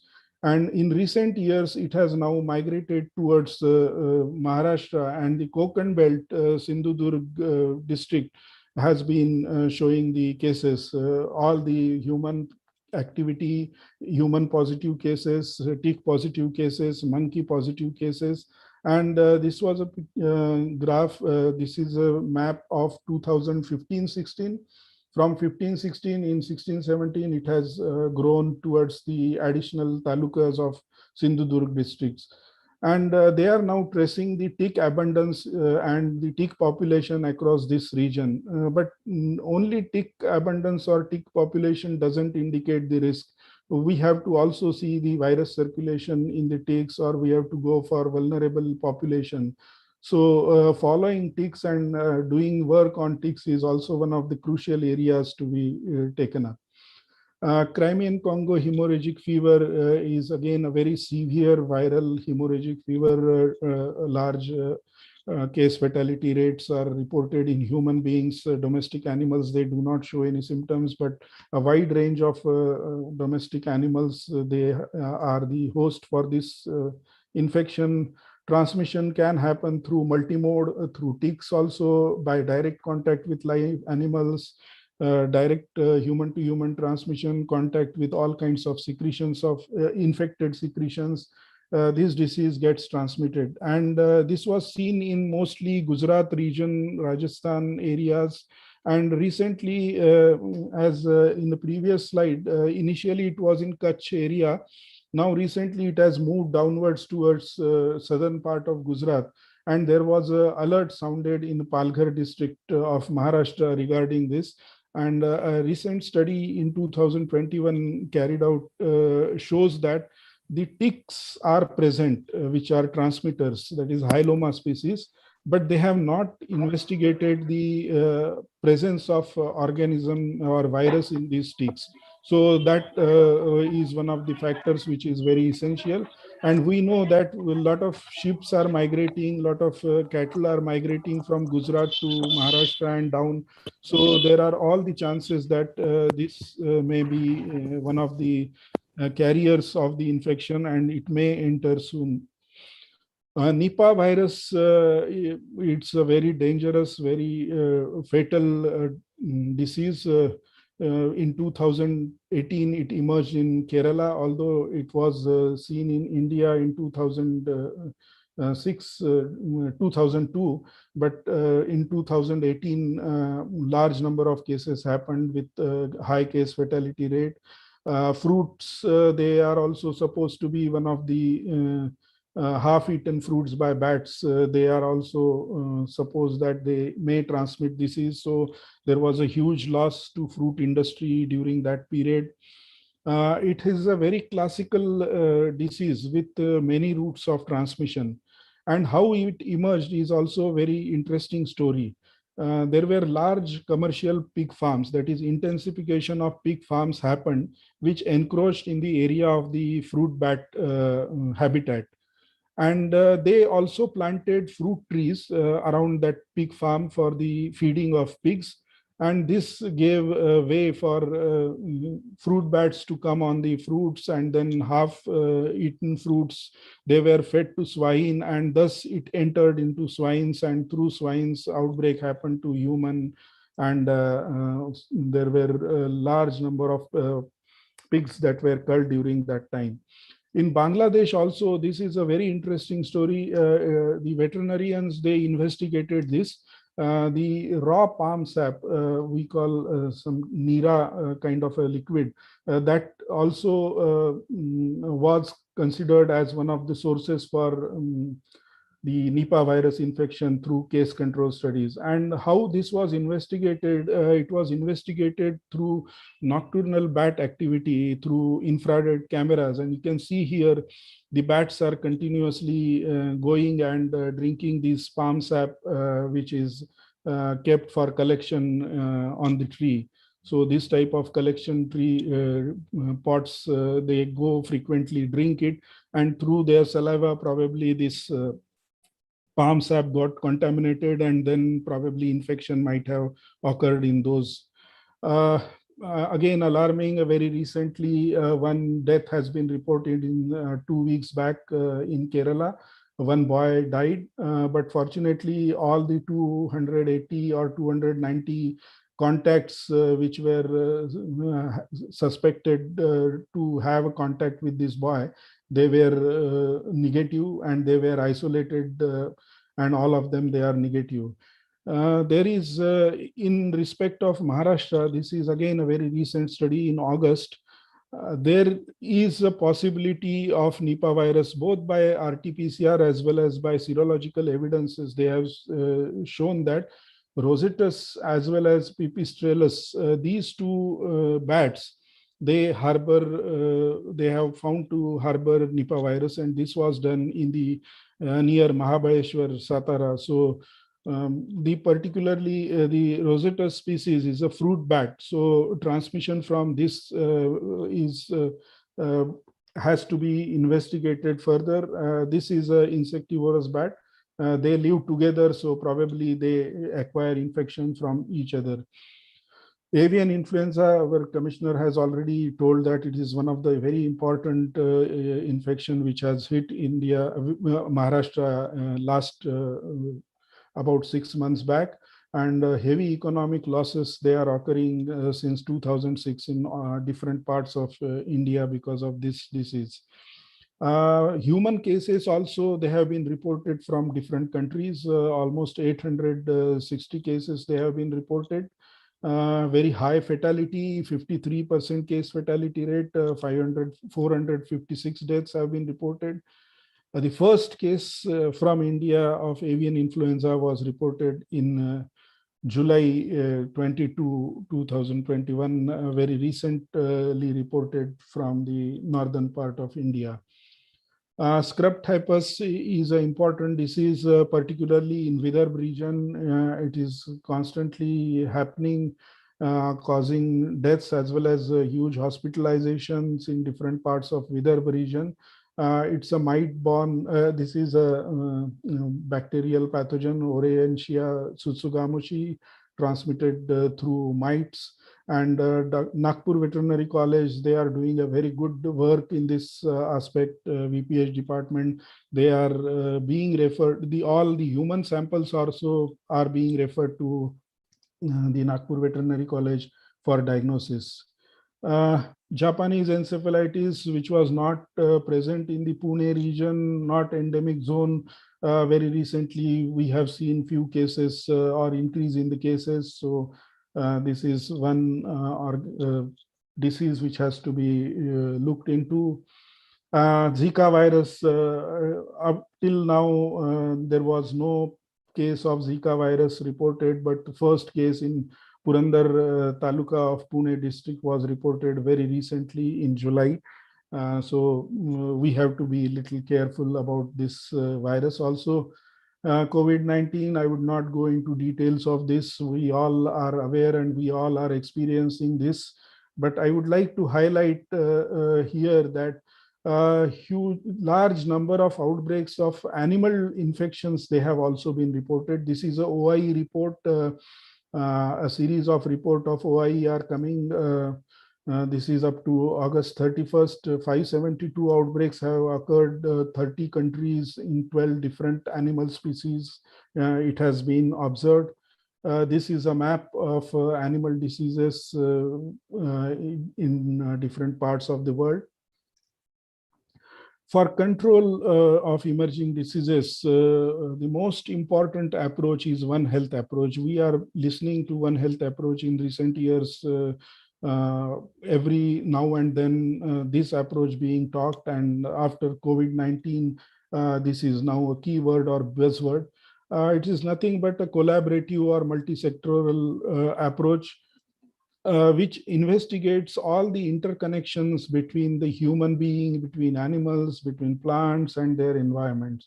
So all the triad of human health, animal health and environmental health is being taken care by this One Health approach.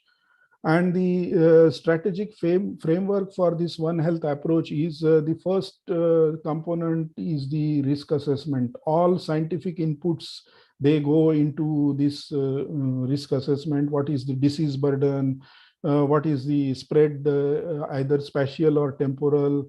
How many animals, humans, vectors, environmental niches are there?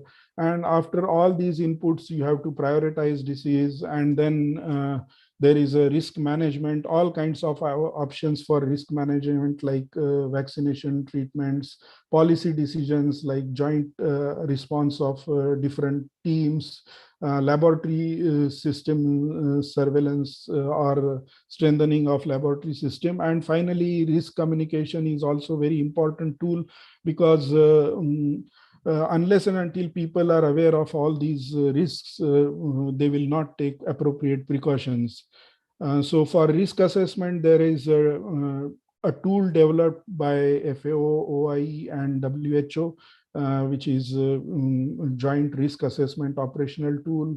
And accordingly, classification also can be done with a very low risk to very high risk, risk group 4, and accordingly diseases are prioritized. And then for risk management, it is always better to have a preventive measures than the reactionary measures. When we use reactionary measures, already disease outcomes are there, many diseased peoples, then many animals are diseased, life and economic losses are huge. But when we go for preventive measures, we target at the drivers of emergence. Maybe it is a wider approach, but then hazard transmission is reduced and then outcomes are considerably reduced. As a veterinarian, we have a very, very important role since we are getting multidisciplinary training and all kinds of health of the animals, health of companion animals, then foodborne and zoonotic disease prevention through food producing animals, wildlife health maintenance, as well as biodiversity maintenance. We are working on research, vaccines, pharmaceuticals, diagnostics. We are also taking care of aquatic animal health. And through good managemental practices, we are also reducing the environmental burden or problems of environmental or climatic change through all kinds of managements of animal.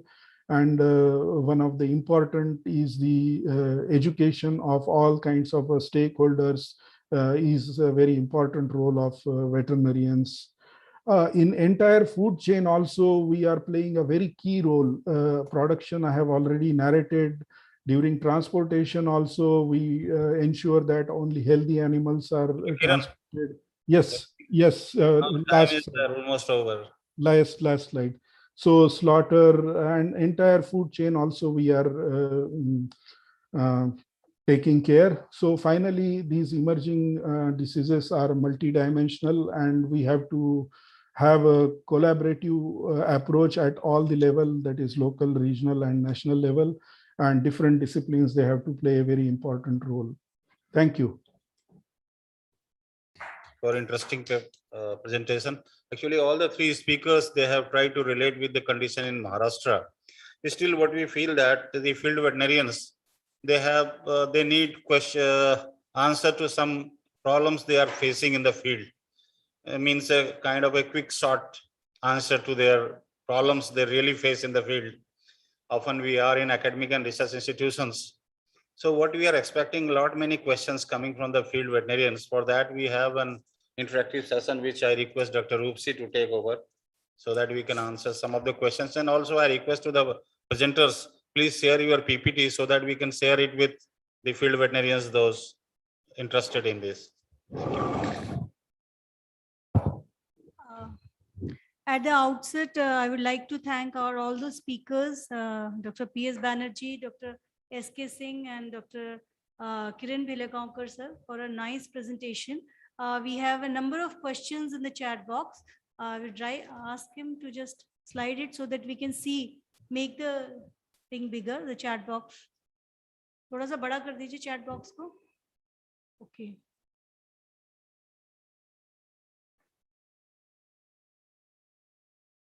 Somebody has asked that in the next session, I would be obliged. It's Dr. Anil Deshpande. He has asked that I would be obliged if you could kindly have one session on bilateral cordiotomy surgery in dogs. It's a demanded surgery in urban areas. Most of vets do not know how to do it, need IVRA's help. So I think we can keep that in mind while we are planning our next meets, because that's the presentation they have asked. The next question is by Dr. Niture. Kindly suggest management of hemoglobin levels 3 to 4 gram% in protozoan infections. Treatment kinked cervix in gear. How to improve conception.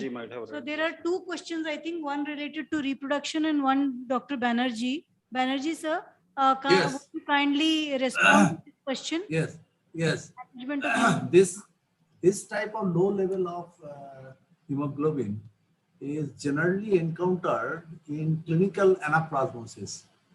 Though in theileriosis and trypanosomosis also, we find a low hemoglobin level.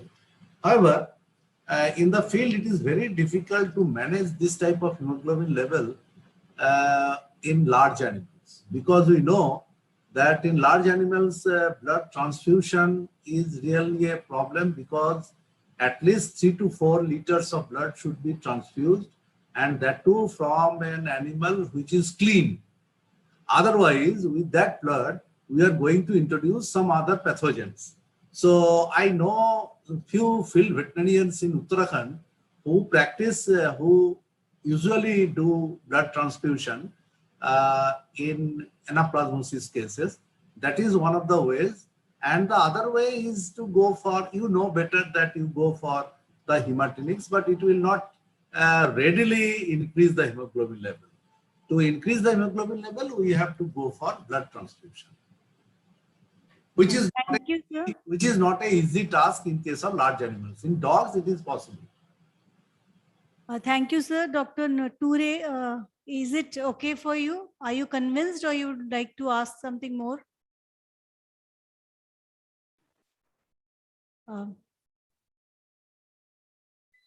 Next question is by the same veterinarian. Treatment kinked cervix in gear. How to improve conception rate in high yielders buffaloes? I think Dr. Sanjay Singh, I think you may come here.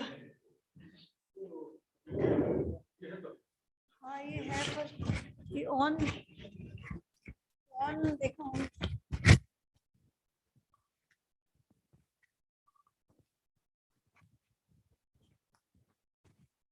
Yeah, hello. Yeah, I'm audible. Yeah.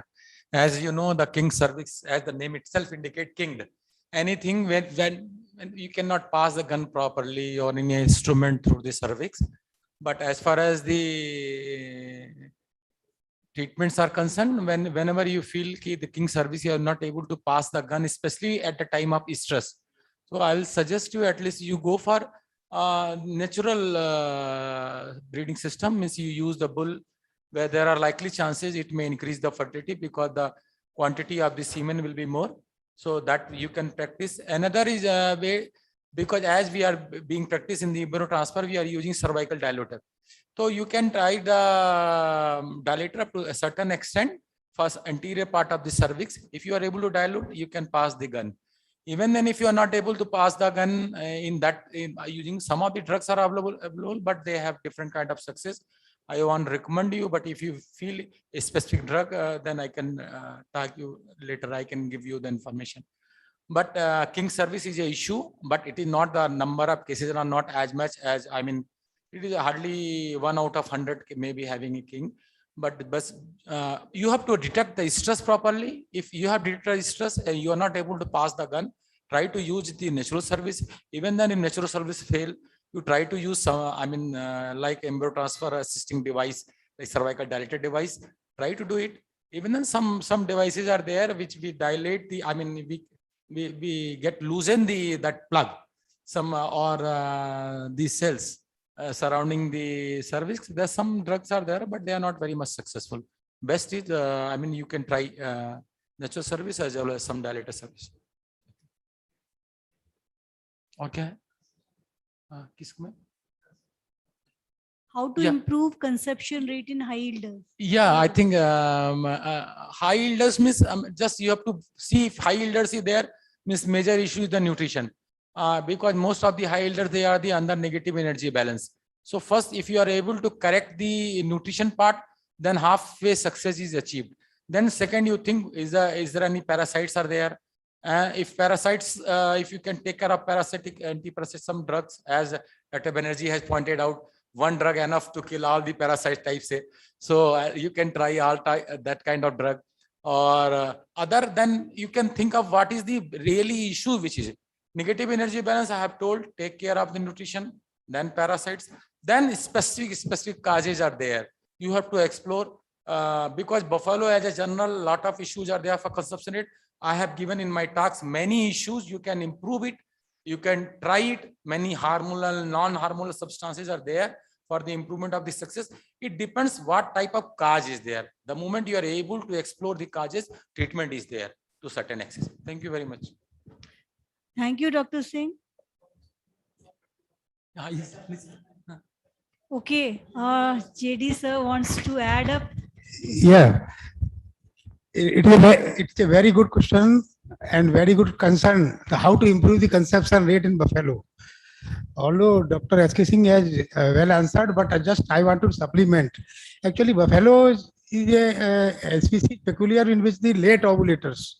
So we have to look into the, apart from the nutrition side, we have to look into the time of the estrus is less. So we should consider to enhance the conception rate 2 times AI. Means AI at 12-hour or 8-hour interval, so that we can enhance the conception rate. And certainly, because as compared to cow, they are the not the showing the signs of the heat of the homogeneous this behavior science. So we are going to have to be very, very peculiar to find out the standing heat or the symptoms which are not means showing the buffalo as cattle showing.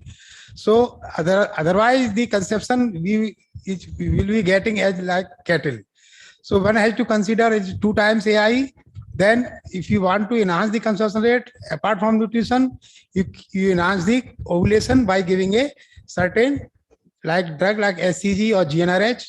That will also, there is a synchrony of the ovulation by the LS surge to the ovulation. I think you can enhance the consumption rate in buffalo. Thank you. I think Dr. Neture's questions have been answered. Permitted. Dr. Rupsi, can I add up a small thing? Yes. This is Taru. Hello. Yes, ma'am. Taru, ma'am. Can I add up something if permitted? Yeah, of course. Thank you so much. I think to this, Dr. Sanjay and Dr. Harinder has really elaborated. In addition to the nutrition, I would really like to add up the climate situation would be a very important and very additional factor. So whenever you are doing, sometimes what happens, like even if you have a good nutrition, even if you have good management, but if the weather is adverse and if an animal is stressed due to these situations, then also it will happen. Thank you very much. Thank you, Taru ma'am, for adding up to the nice answers. And I think now Dr. Nature's questions is well answered. So if there are any more questions, Dr. please, you may write again on the chat box. We may take the next question by Dr. Anil Deshpande. Whether COVID-19 is seen in animals in India, does canine coronavirus vaccine is helpful in giving protection for dogs against COVID-19 possible transmission. So we have a whole panel of our heads of divisions and scientists along with us in this meet. So anybody who would like to answer to this question? Hello, I'll answer it. But before that, I think Dr. Limay has raised his hand. He is a Joint Commissioner of the Disease Investigation Section. So he wants to say something. Okay, sir. Yeah, kindly, I will first introduce myself. I am Dr. Limay, Joint Commissioner, Western Regional Disease Diagnostic Laboratory, Pune.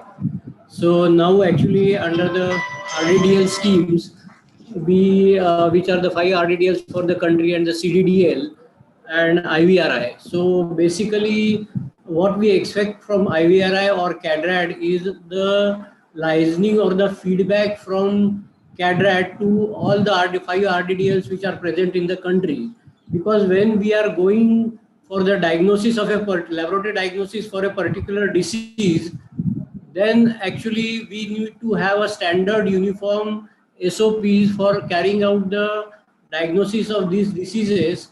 And for that, we need the help of the CADRAD or the help of IVRI. So they could actually give us a standard SOP, because we have formulated our own SOPs for diagnosis of various diseases. But these SOPs are different for the different RDDLs throughout the country.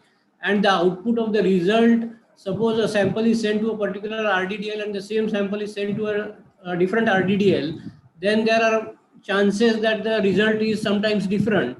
So basically from that point of view, actually, if the IVRI could aid through the CADRAD to the various RDDLs in having a uniform diagnostic system, and also have some IT platform where we can exchange the material, send the results, communicate ourselves, that would be much beneficial for giving diagnostic services to the states, not only for the Maharashtra, but for all the states like Chhattisgarh, then Madhya Pradesh, Goa, Diu Daman, which come under jurisdiction for the this WRDDL. So similar would be the case for the other RDDLs.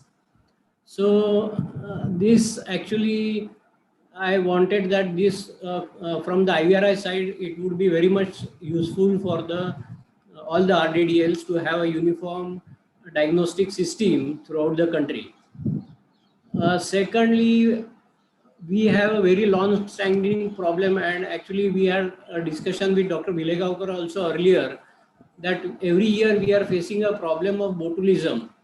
And diagnosis of botulism, though we had gone through the scientific literature, actually isolating the organism and then detecting through PCR, that is a very cumbersome thing. So basically, if we can get some easier solution for diagnosis of botulism, because this is a problem which we are continuously facing in the Konkan belt every year. So some kind of easier diagnostic method, if it could be available for diagnosis of botulism. And thirdly, if we can get ELISA, which is developed, a DUA test, basically for PPR, to differentiate between the vaccinated and the infected animals. So this could be of much use to us, especially when actually this national control program on PPR is coming up in the country. I'm also holding the additional charge of Vaccine Production Institute in Pune. So there we also expect certain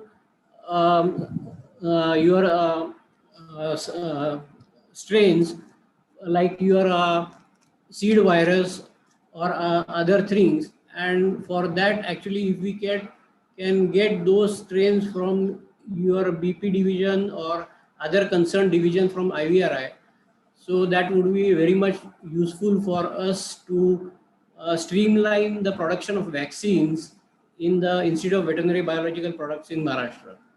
So that is what all I wanted to convey. Thanks a lot.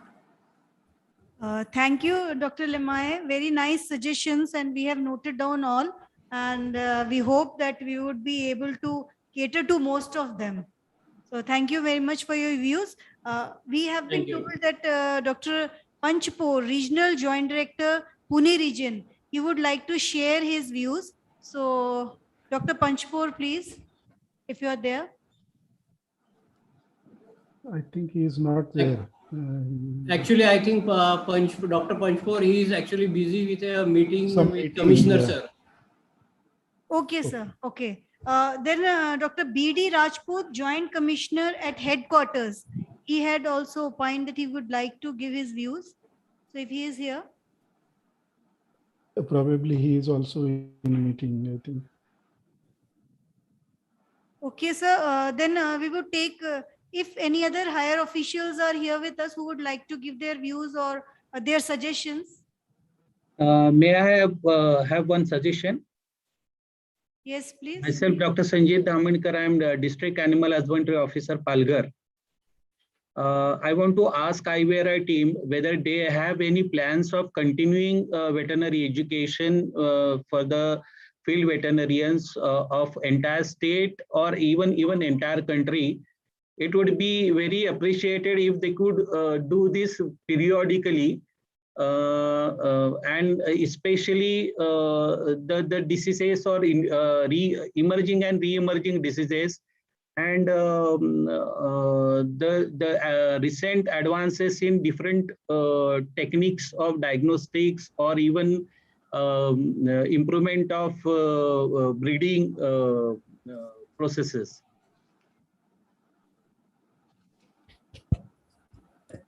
So, dear friend, actually, as far as this your query is concerned, we are regularly, in fact, advertising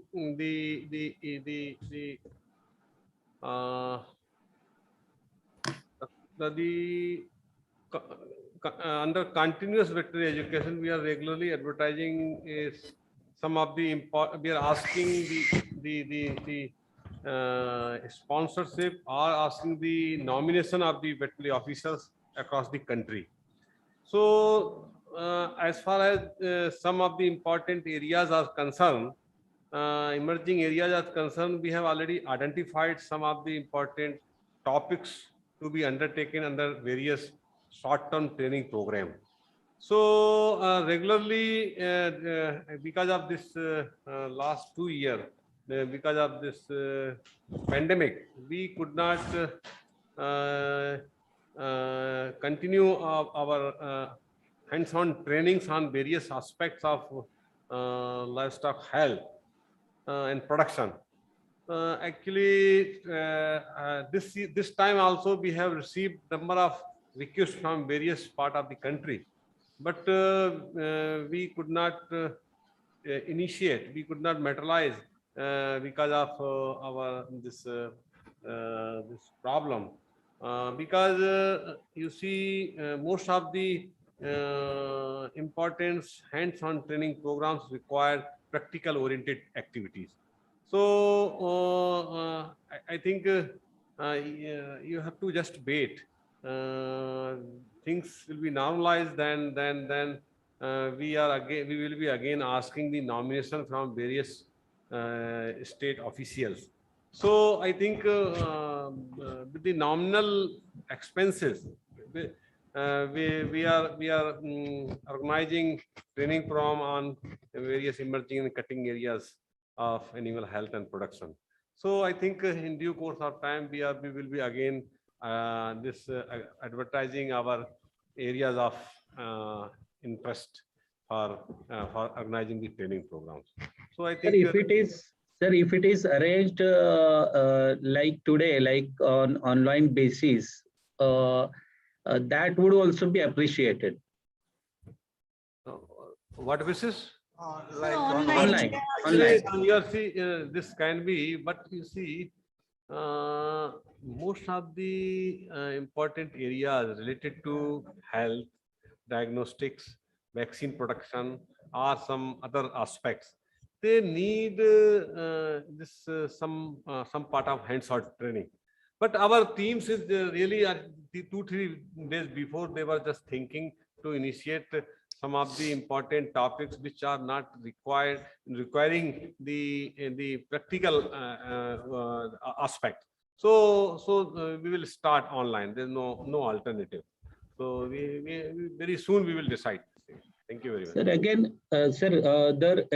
even information on epidemiology will be very useful for field veterinarians like us, because clinical epidemiology plays a very important role, so that we can ourselves will be able to predict the type of diseases which would come in near future, and so that we can take precautionary measures earlier beforehand, so that we can contain the disease well in time. So even some information or some education on epidemiology will also be very useful. Yeah, actually, we got your point. Let me say, the initiative has to come from the State Department of Animal Husbandry, Maharashtra. What we saw that in Himachal Pradesh, they got trained all of their veterinarians from IVRI and also pharmacists, because a request came from them and they paid for it. We customized program we made for all the veterinarians of the Himachal Pradesh. Some of the veterinarians, they came to IVRI, and many a time we also went there and we organized programs. So what you are saying, that this is a very good idea, that to update the knowledge of the field veterinarians, we have to have continuing veterinary education program on important areas. So, but for that, if a letter comes from the State Department of Animal Husbandry, Maharashtra, so it can be customized for this, that is it, and there can be training program can be organized. So moreover, our Pune center is organizing several training programs, also in collaboration with Manage sometime in other programs. So this continuously that is going on. If you have any specific request on any area, Pune center is there to organize that program. In physically also, we have done with the help of Manage also there. You are lucky in terms of that Manage is also good number of program being organized there. Dr. Kiran will supplement that thing more on that. Yes, we can also organize here the customized training programs. I had discussed with Dr. Limaye also regarding diagnostics. We were to arrange it 2 years back only, just because COVID hit. We could not arrange, but definitely some of the aspects which are theoretical, we can organize through online mode. And we have started even the physical trainings also. And whenever we get required information, like request from your department that these customized trainings are required, we will definitely organize. We have organized even hands-on training program in biological product division for simple cell culture techniques also about 3 years back. IVRI experts came from Bangalore as well as Mukteshwar, and they gave training in the IVBP Pune. So those type of customized training, since we are here, we can definitely organize it. There is no problem, absolutely. Thank you very much. Thank you. Thank you. Thank you very much. I think Dr. Bilegaonkar need to answer 2 more questions. Whether COVID-19 is correct. Whether COVID-19 is seen in animals in India. As per the paper reports, there was one report from the Asiatic Alliance from Hyderabad, where they have informed that COVID-19 was positive, that these were positive for COVID-19, but officially through OIE, that has not been reported. Very recently from Tamil Nadu also, samples have been sent to IVRI for diagnosis for COVID-19. But as far as OIE's report, which is an official report throughout the world, the reporting system is very strong and very systematic. So through that official report, it is not yet reported from India. Second question is, does canine coronavirus vaccine is helpful in giving protection for dogs against COVID-19? We do not know, because these 2 viruses are entirely different. Somebody has to do research, somebody has to work on it and see how it is helping it. But as of now, it is unclear. Thank you, sir. Now we take up, yes, sir. Here I would like to supplement going by what I heard from Dr. Limay and the other district officer who had many questions. They have all been answered, I think, to his satisfaction by my colleagues here. But one in particular I want to stress for this state. It applies for every state in this country. We talked about emerging, re-emerging diseases, the exotic, zoonotic diseases and all that. It is in that context I want to emphasize here that the most vital link here is early warning system. So the state animal husbandry should develop one and ensure that reporting is done promptly. The first information report is very, very critical, and that the information is transmitted to places, laboratories where further confirmation can be done. And having done that, there should also be a system to quickly respond to such emerging issues and threats. And unless we have an SOP and designated laboratories and experts to respond to such emerging threats, we will always be looking at a very dark scenario that is unfolding before us, and we appear helpless. For example, there have been in recent times diseases, emerging diseases that were initially spotted in the Northeast, but due to such like deficiencies, they moved on to other states and engulfing the entire country in a very short while.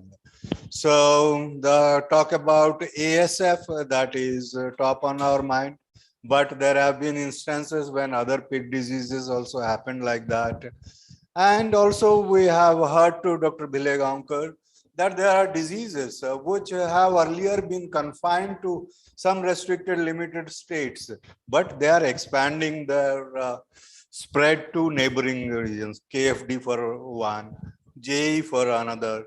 So if such events have to be quickly contained, we have to have a very strong early warning system, reporting system, and a response system in place. Unless that is done, we'll always be having such a small little issues flaring up to what becomes uncontrollable. And that holds true for all kinds of diseases that we have to deal with. And for the training program and all, my colleague and Dr. Mahesh has very appropriately answered you. Through our RDDLs and the CDDLs, we do have a network, and we have also thought of it, planned in the near future. We'll strengthen our reporting system there. For one, develop a platform where immediate exchange of biologicals to information about any emerging events is shared very promptly, and they are all linked to CDDL through this web link.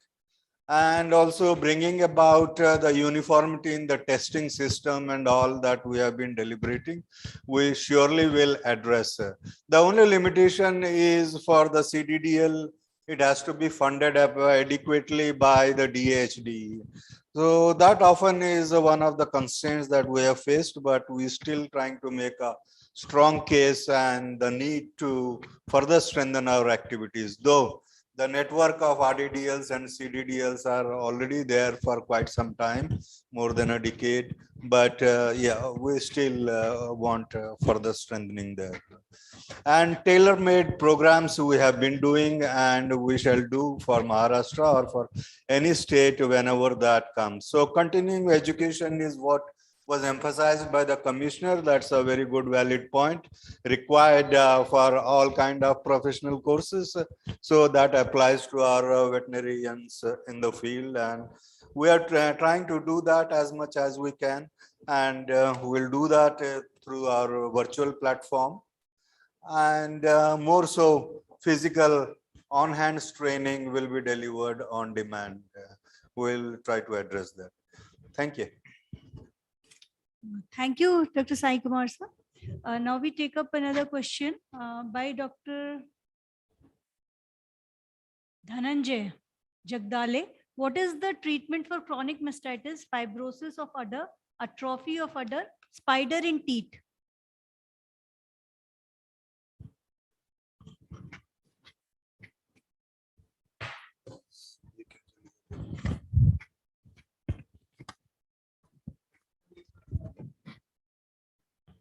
online home. Do we have our scientists from medicine division here? Are any of the scientists from medicine division in the meeting right now?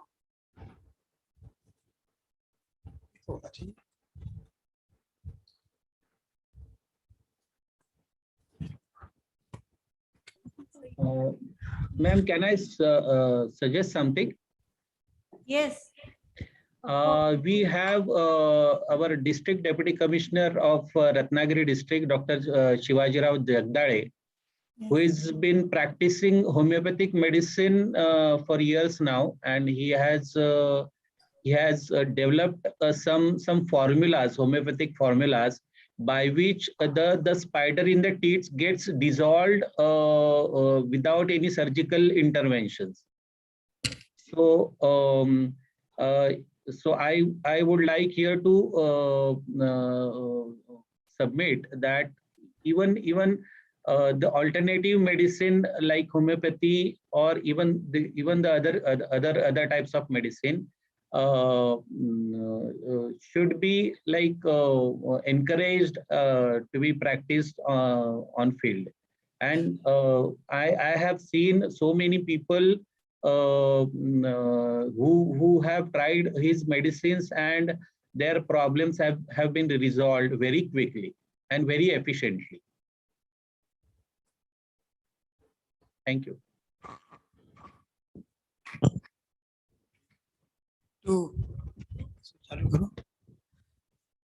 To add this thing, the chronic mastitis cases, our colleagues in our polyclinic generally is a difficult case, and the prognosis is very, very grave. So even still, our colleagues prescribe and some success occur by giving the mastiwork tube and at 12-hour interval in 2-3 days, and injection of proteol.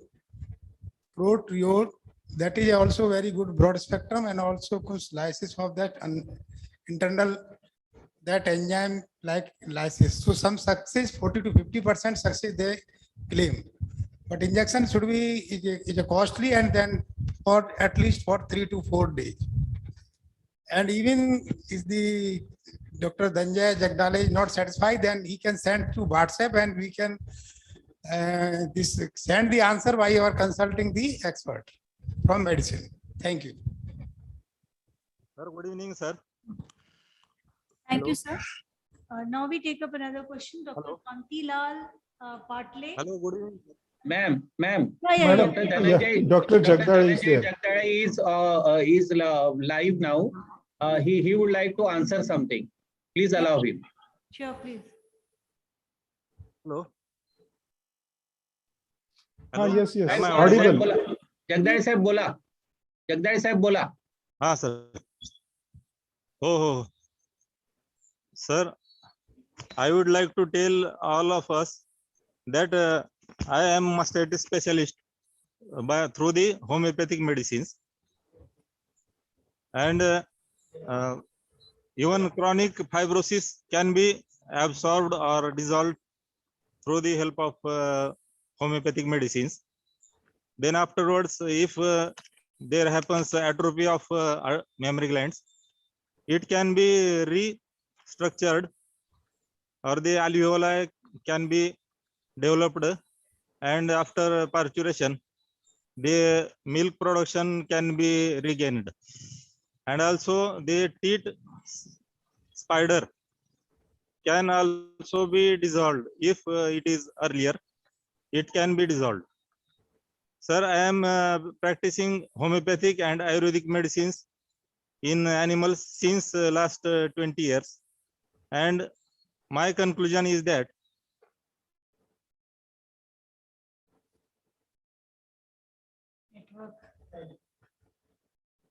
I think network Lost connection. was lost. But I would like to say here that I think if Dr. Jagdale can share his experiences and knowledge with the IVRA team, we would be very much enriched. So thank you very much. Now we take another question by Dr. Kantilal Patle, District Animal Husbandry Officer from Gondia. In our district, Gondia, heavy rainfall, number of water bodies, We are facing liver fluke infestation. Please give generalized control measures to reduce economic losses. I think it's, we have expert on parasitology, Dr. Banerjee. Question. Okay, I got it. Actually, in this type of areas, geographical areas where there is stagnant water, it is very difficult to contain, especially where grazing of animals are practiced. In the suburbs, grazing is not possible now. I believe that area where the doctor is talking about which the doctor is talking about, is an area where animals are allowed to graze. And in this type of situation, we have to take care through chemoprophylaxis. At least twice in a year, if the animals are dewormed with a effective drug. Effective drug means I want to mean that albendazole, fenbendazole will not work at that level against fasciola infection. It is the triclobendazole for cattle and rifaxitinib for the buffaloes. Because you know, triclobendazole has got a different pharmacodynamics in buffaloes. That's why it is not very effective in buffaloes. It is highly effective in cattle against fasciolosis. So chemoprophylaxis is a term where by which we want to mean that it is not to contain the disease but to prevent the disease. And the 2 times of the year when the metacercarial burden in the herbage will be maximum, that is to be assessed first. And then if the animals are systematically dewormed twice in a year, then fasciolosis can be controlled to a great extent.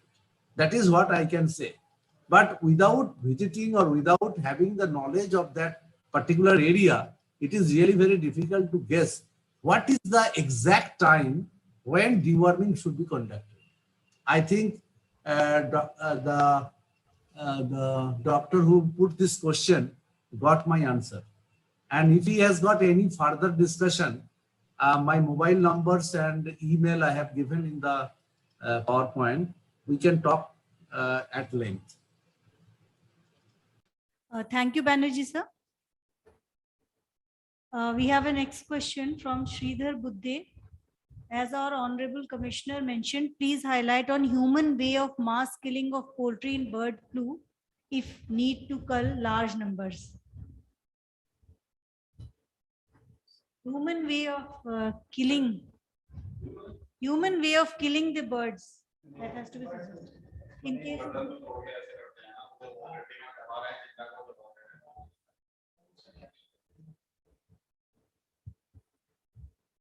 The next question is, kindly suggest how to control LSD.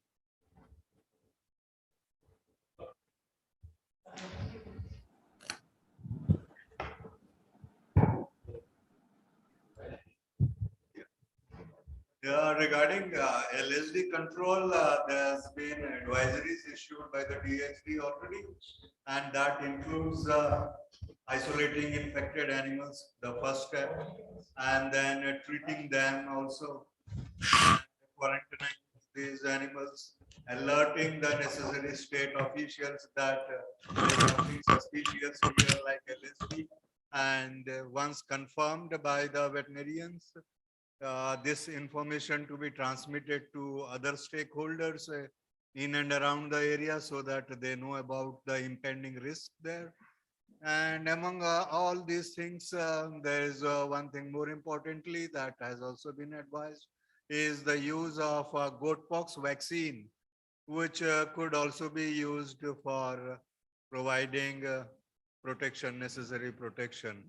And ring vaccination is advised in such a case around all the infected cases. So once they are confined to the limited places, the ring vaccination is practiced for all the susceptible population around that.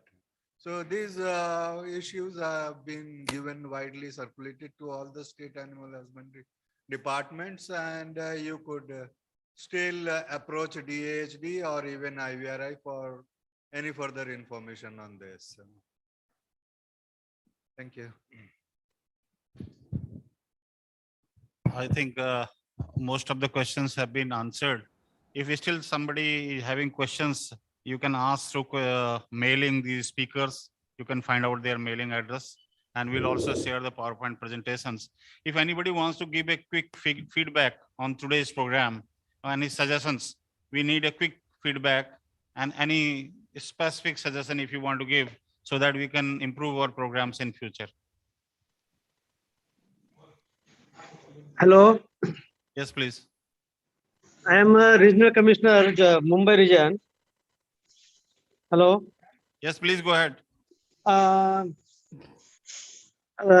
Dhananjay Jagdale is not is available with us, but in Ratnagiri district and in Somi district, he is treating clinical mastitis and fibrosis of udder in a very cheap cost, around 800 rupees. He covers all the all types of mastitis. So I would like to suggest, and I would like to have a advice from Avera that homeopathic treatment is reliable for veterinary or not? No. Will you give any suggestion?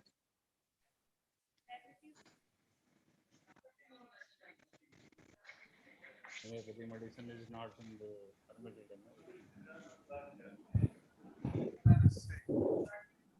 At this moment, there isn't much that I can speak on this subject.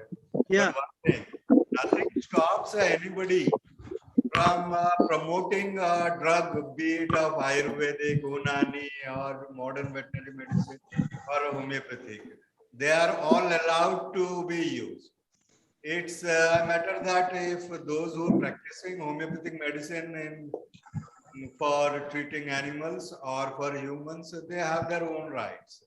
And there are users to farmers who want to adopt and take such medicines, nothing stops from them.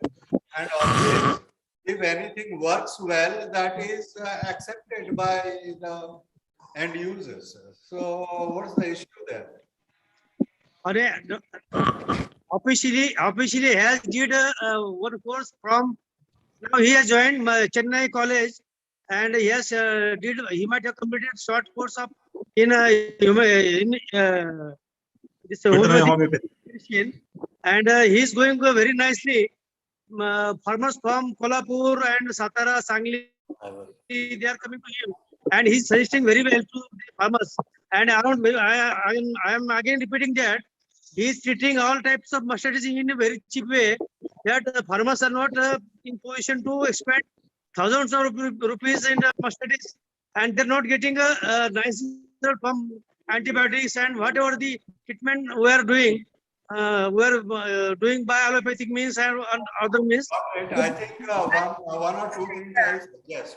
One is that you people can guide him to take assistance of veterinary colleges in Maharashtra, so to do some control studies. Secondly, veterinarians who are witness to such good results can also write and propagate the idea so that more and more people know about it.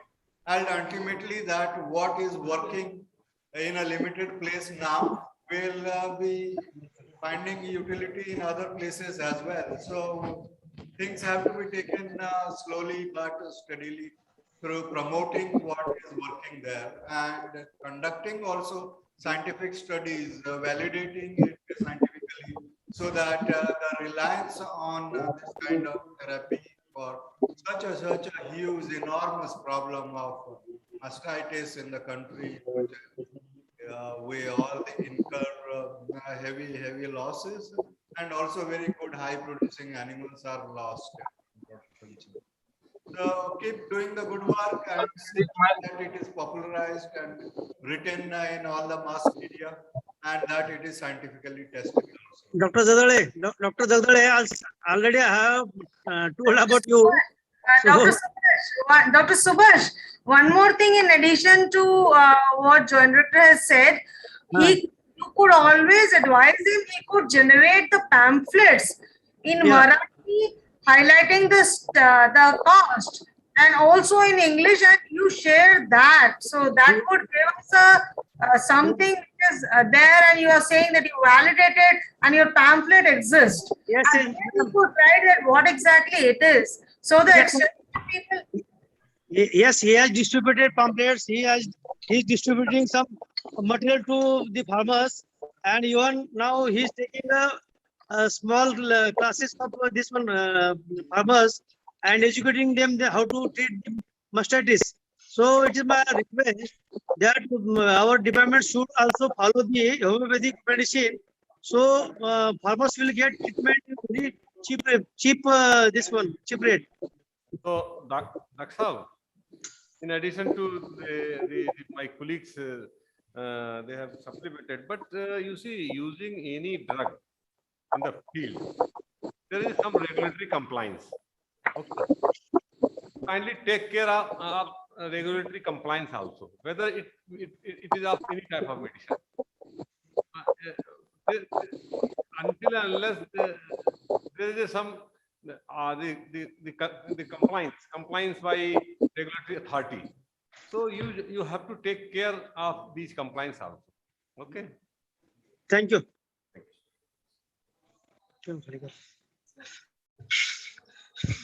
Hello, Dr. Subhas, thank you very much for your interaction.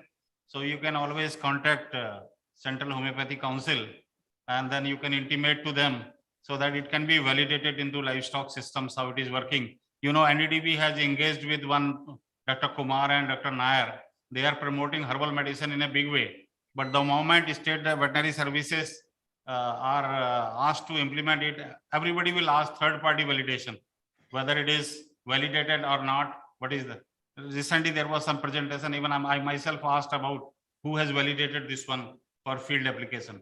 So this happens for the relevant. Ayush Mantralaya is there for Ayurvedic medicines. For homeopathic medicine, there is a Homeopathic Council, Government of India, Central Council for Homeopathic Medicine. So you get in touch with them and get validated your medicine, and then it can be, if it is found good through laboratory validation, it can be popularized and in the field veterinarians can use it.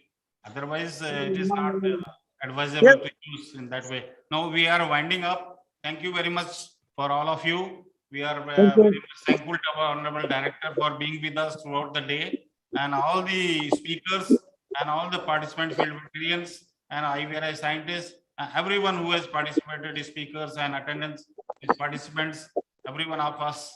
So we are at the end of the day, we are thankful for being part of this program, which is actually connected with the Azadi Ka Amrit Mahotsav. Nationwide we are going on, we are part of it, we feel proud of it.